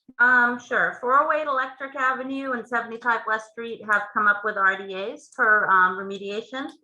411 Goodrich Street, we at least have an email from David Blatt at this point saying that he's willing to do whatever the commission would like him to do to remediate the work in the 30-foot buffer. He has gone ahead and gotten wetlands flagging put up on site as well.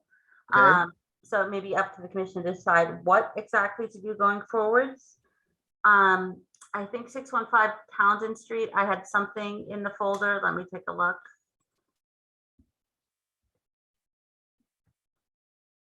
What did I have for, this is sort of a long going, what I want to say, this is, I think you might all be, I had, was asked here, let me share my screen.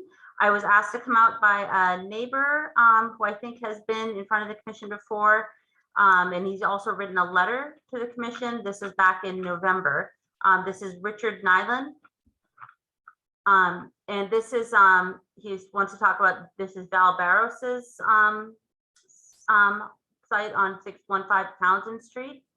I think the last, I'm not as deeply versed in this as the commission, obviously, but my understanding is that there have been 3 enforcement orders.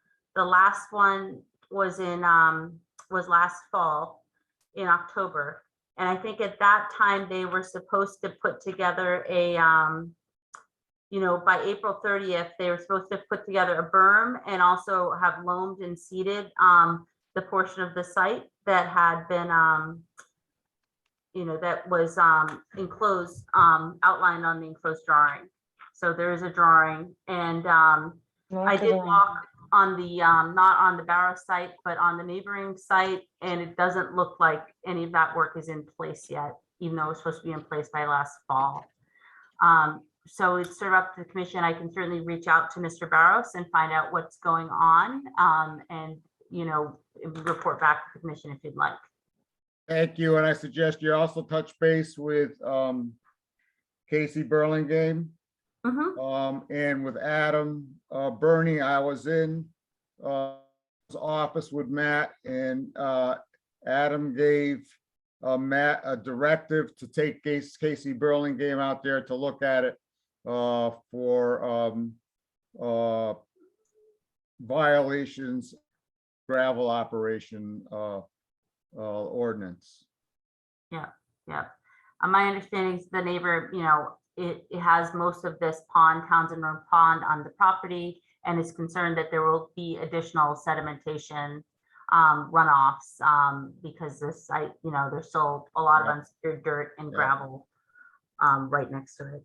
So Okay, I'm applying on to update on anything else on enforcement. That's it. Good. Update on trails grant. I'm trying to close it out, at least the financial part. And committee reports. Is anyone? I hope someone's thought about being a representative to the Stormwater Committee. Oh, wait a minute. Somebody on the iPhone has their hand up. Mr. This is Dave Blatt, 411 Goodrich Street. Hi, Dave. Hi, I've been kind of listening to your the meeting. I was I spoken to Nadia about trying to go a little further with you guys.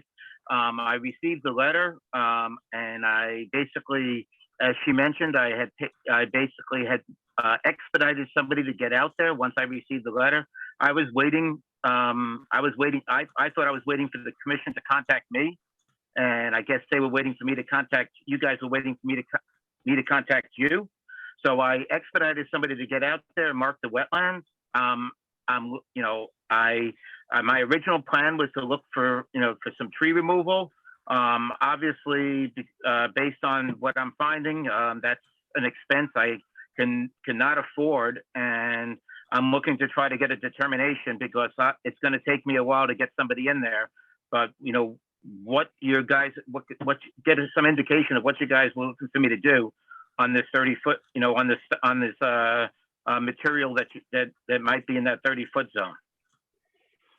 Is it just removal? If it's just removal, I mean, that's fine. I'm just trying to get, understand what so I can start saving some money to get this taken care of. And so have you discussed this with Nadia? Well, I sent a note in basically asking pleading for the mercy of the court as asking what is I don't know what's necessary or anything like that. I'm looking at happily we will remove any material that you guys feel are infraction. It's just a matter of I'm just trying to understand what I need to do, what I need to come up against. I just don't have the money to keep hiring people to come and look.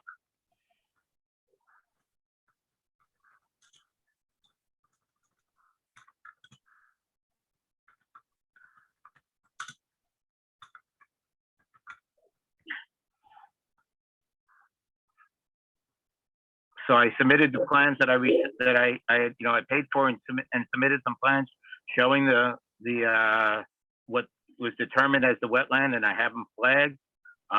There is a small area that might be in the 30-foot zone. I'm happy to take care of that. I'm just looking to just try to understand exactly what's necessary at this point. So I suggest that you talk about that to see, is an RDA, can it be handled as an enforcement action, which would require no application at all, or can it be handled, RDA?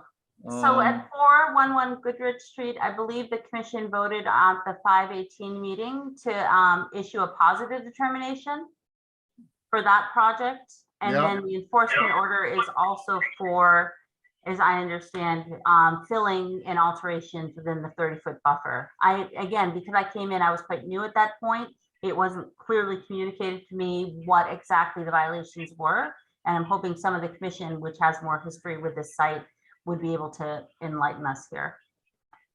Right.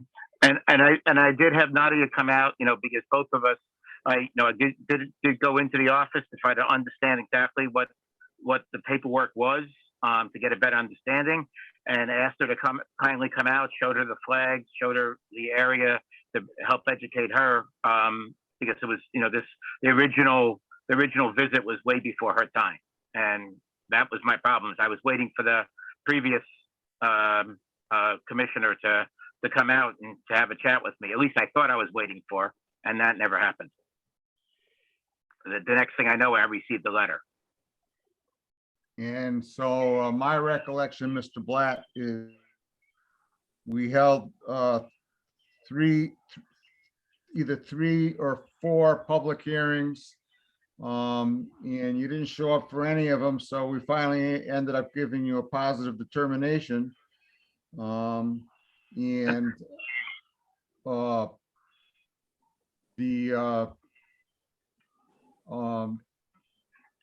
that it was determined, Morrow advised us that the wetlands was closer than, and I remember field site there, that the wetlands was closer to your property, to the, where your activity, than you was. And, so, that's what I recall about it. And you'd asked to take down a whole bunch of trees, be in the no disturb zone. And so that's what I recall about it. So the Mr. Chairman, you mentioned that I failed. I didn't even know there were public hearings that I was supposed to be visiting, or being that there was a public hearing that I was invited to. I was never invited to any other hearings. I had that one determination, that was with the one thing, and I left that meeting feeling that the previous person was going to be contacting me for another site visit and walkthrough, and that never happened. And I did not, the next communication I received from the board or from the commission was the two letters that you guys sent me. And once I received those letters, I reacted. I'm trying to react quickly. I mean, obviously, I'm not trying to do anything underhandedly or anything of the sort. I came to you about the trees, and just because I wanted to make sure I wasn't doing anything wrong. So I'm trying to just, I'm not trying to do anything illegal. I'm not trying to do anything underhandedly. I'm trying to just do the right thing now and satisfy the conditions that you guys are, that have been put on me. That's all I'm looking to try to do. And I'm not sure I understand. I don't fully, I'm not this is not my profession. I'm just a homeowner. And so I don't fully understand what's necessary at this point and what I'm being asked of. All I know is I have two letters that, certified letters that I received. One I gather is a cease and desist, and I'm just looking to try to take care of this. Nadia, where do you suggest we go from here, Nadia? Well, I do want to ask, what are the areas that you're concerned? So if he doesn't go forward with the proposed project for cutting the trees, what are the details about the enforcement order? Because I issued the enforcement order based on very basic information, not having visited the site.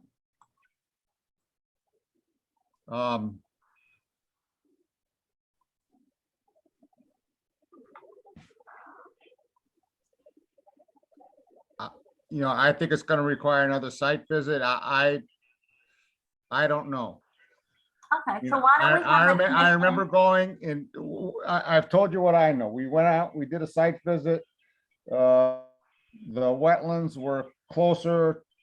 Matt said that the wetlands were closer than what Mr. Blatt thought they were. We looked at the trees he wanted to cut down. It looked like they were in the no disturb zone.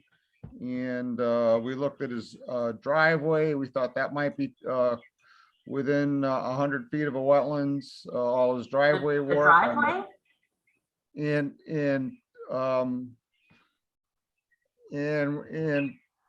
we went to 3 more hearings, and as far as we know, he was notified. So we closed it out with a positive determination, I think, at the 4th hearing. So that's all I know. And I'm sorry, I can't add anything more to that. Okay. I mean, I do think at this point, Mr. Blatt has gotten the wetlands flagged by, is it David E. Ross? Is that right? No, it's Gillis and Roy. Gillis and Ross. Okay, so you've gotten it by Gillis and Ross have it was Greg. It was Greg Roy, whatever the Gillis and Roy. Gillis and Roy. So Greg Roy. So Greg Roy has flagged it. So I'm going to say let's have the commission go out at the next set of scheduled site visits and look at, it sounds like you may not be able to go forwards with the cutting that you had planned, and let's see if there are additional, I think, issues that really do need to be enforced or not, now that we kind of know where the wetlands line is. Maybe we'll bring some measuring tape. I think that's a suggestion on how to proceed, and that's what we'll do. Can I please?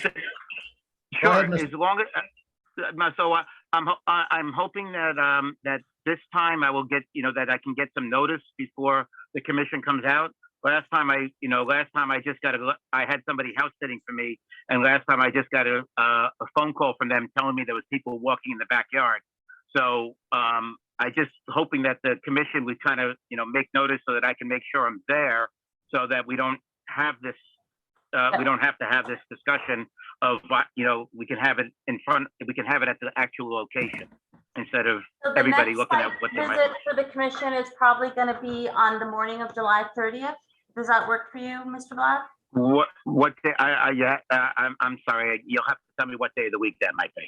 It's a Saturday, July morning. 30th. Saturday morning.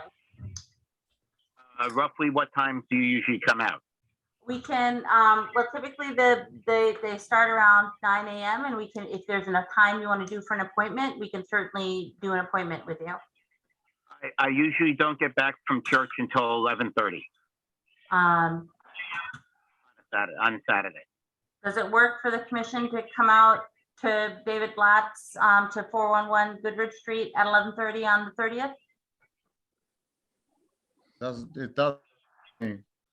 That works for me. I think that's too late. But Yeah.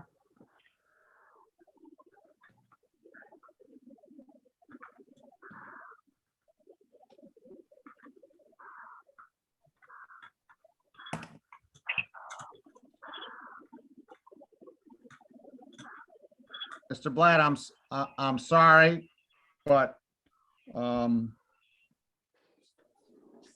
we'll try to notify you when we're coming. We'll try to find a mutually agreeable time. But at this point, it's 11:02 at night and I'm trying to adjourn this meeting. I understand, sir. I was, as soon as I landed on my airplane, I tried to get on this meeting and was, patiently listening to the previous conversations for for a good hour. And I for a long apologize time. for the length of our meetings, but they are definitely way too long. As a chairman of other committees, I do understand how they do get long, and I appreciate that you guys stayed on this long and allowed me to at least speak tonight. But is there a way of doing it on a Sunday? We'll have to talk about it via email with the commission. We're not going to solve this right now. Okay, very good. Once again, I appreciate the time of the commission. As I hope you guys understand that as soon as I was notified, I'm looking to get this resolved. It wasn't that I did not show up to the public hearings, because I didn't know that I was supposed to be at any hearings, and that's what I'm a little frustrated right now when you say that. I understand your frustration. So I'm happy to, like I say, I will, if there's a way of doing it, possibly doing it earlier, I would look to do it earlier if you could on the 31st. It's just usually it's that time you're picking from 9:30 to 11:30 is usually when is church time for me. Thank you. Okay, thanks. I look forward to hearing more from that. I look forward to hearing more. Any public comment from the commission? Any public comment from members of the public? I'm looking for a motion to adjourn. So moved. Second. All right, with enthusiasm, roll call. Aye. Patty, Aye. Katie, Aye. Mike, Aye. Mary, Aye. Rich. Rich is muted, aye also, and aye for myself. Good night, everyone. Night. I from Dave Black. Good, Too, everybody. so, okay, thank you.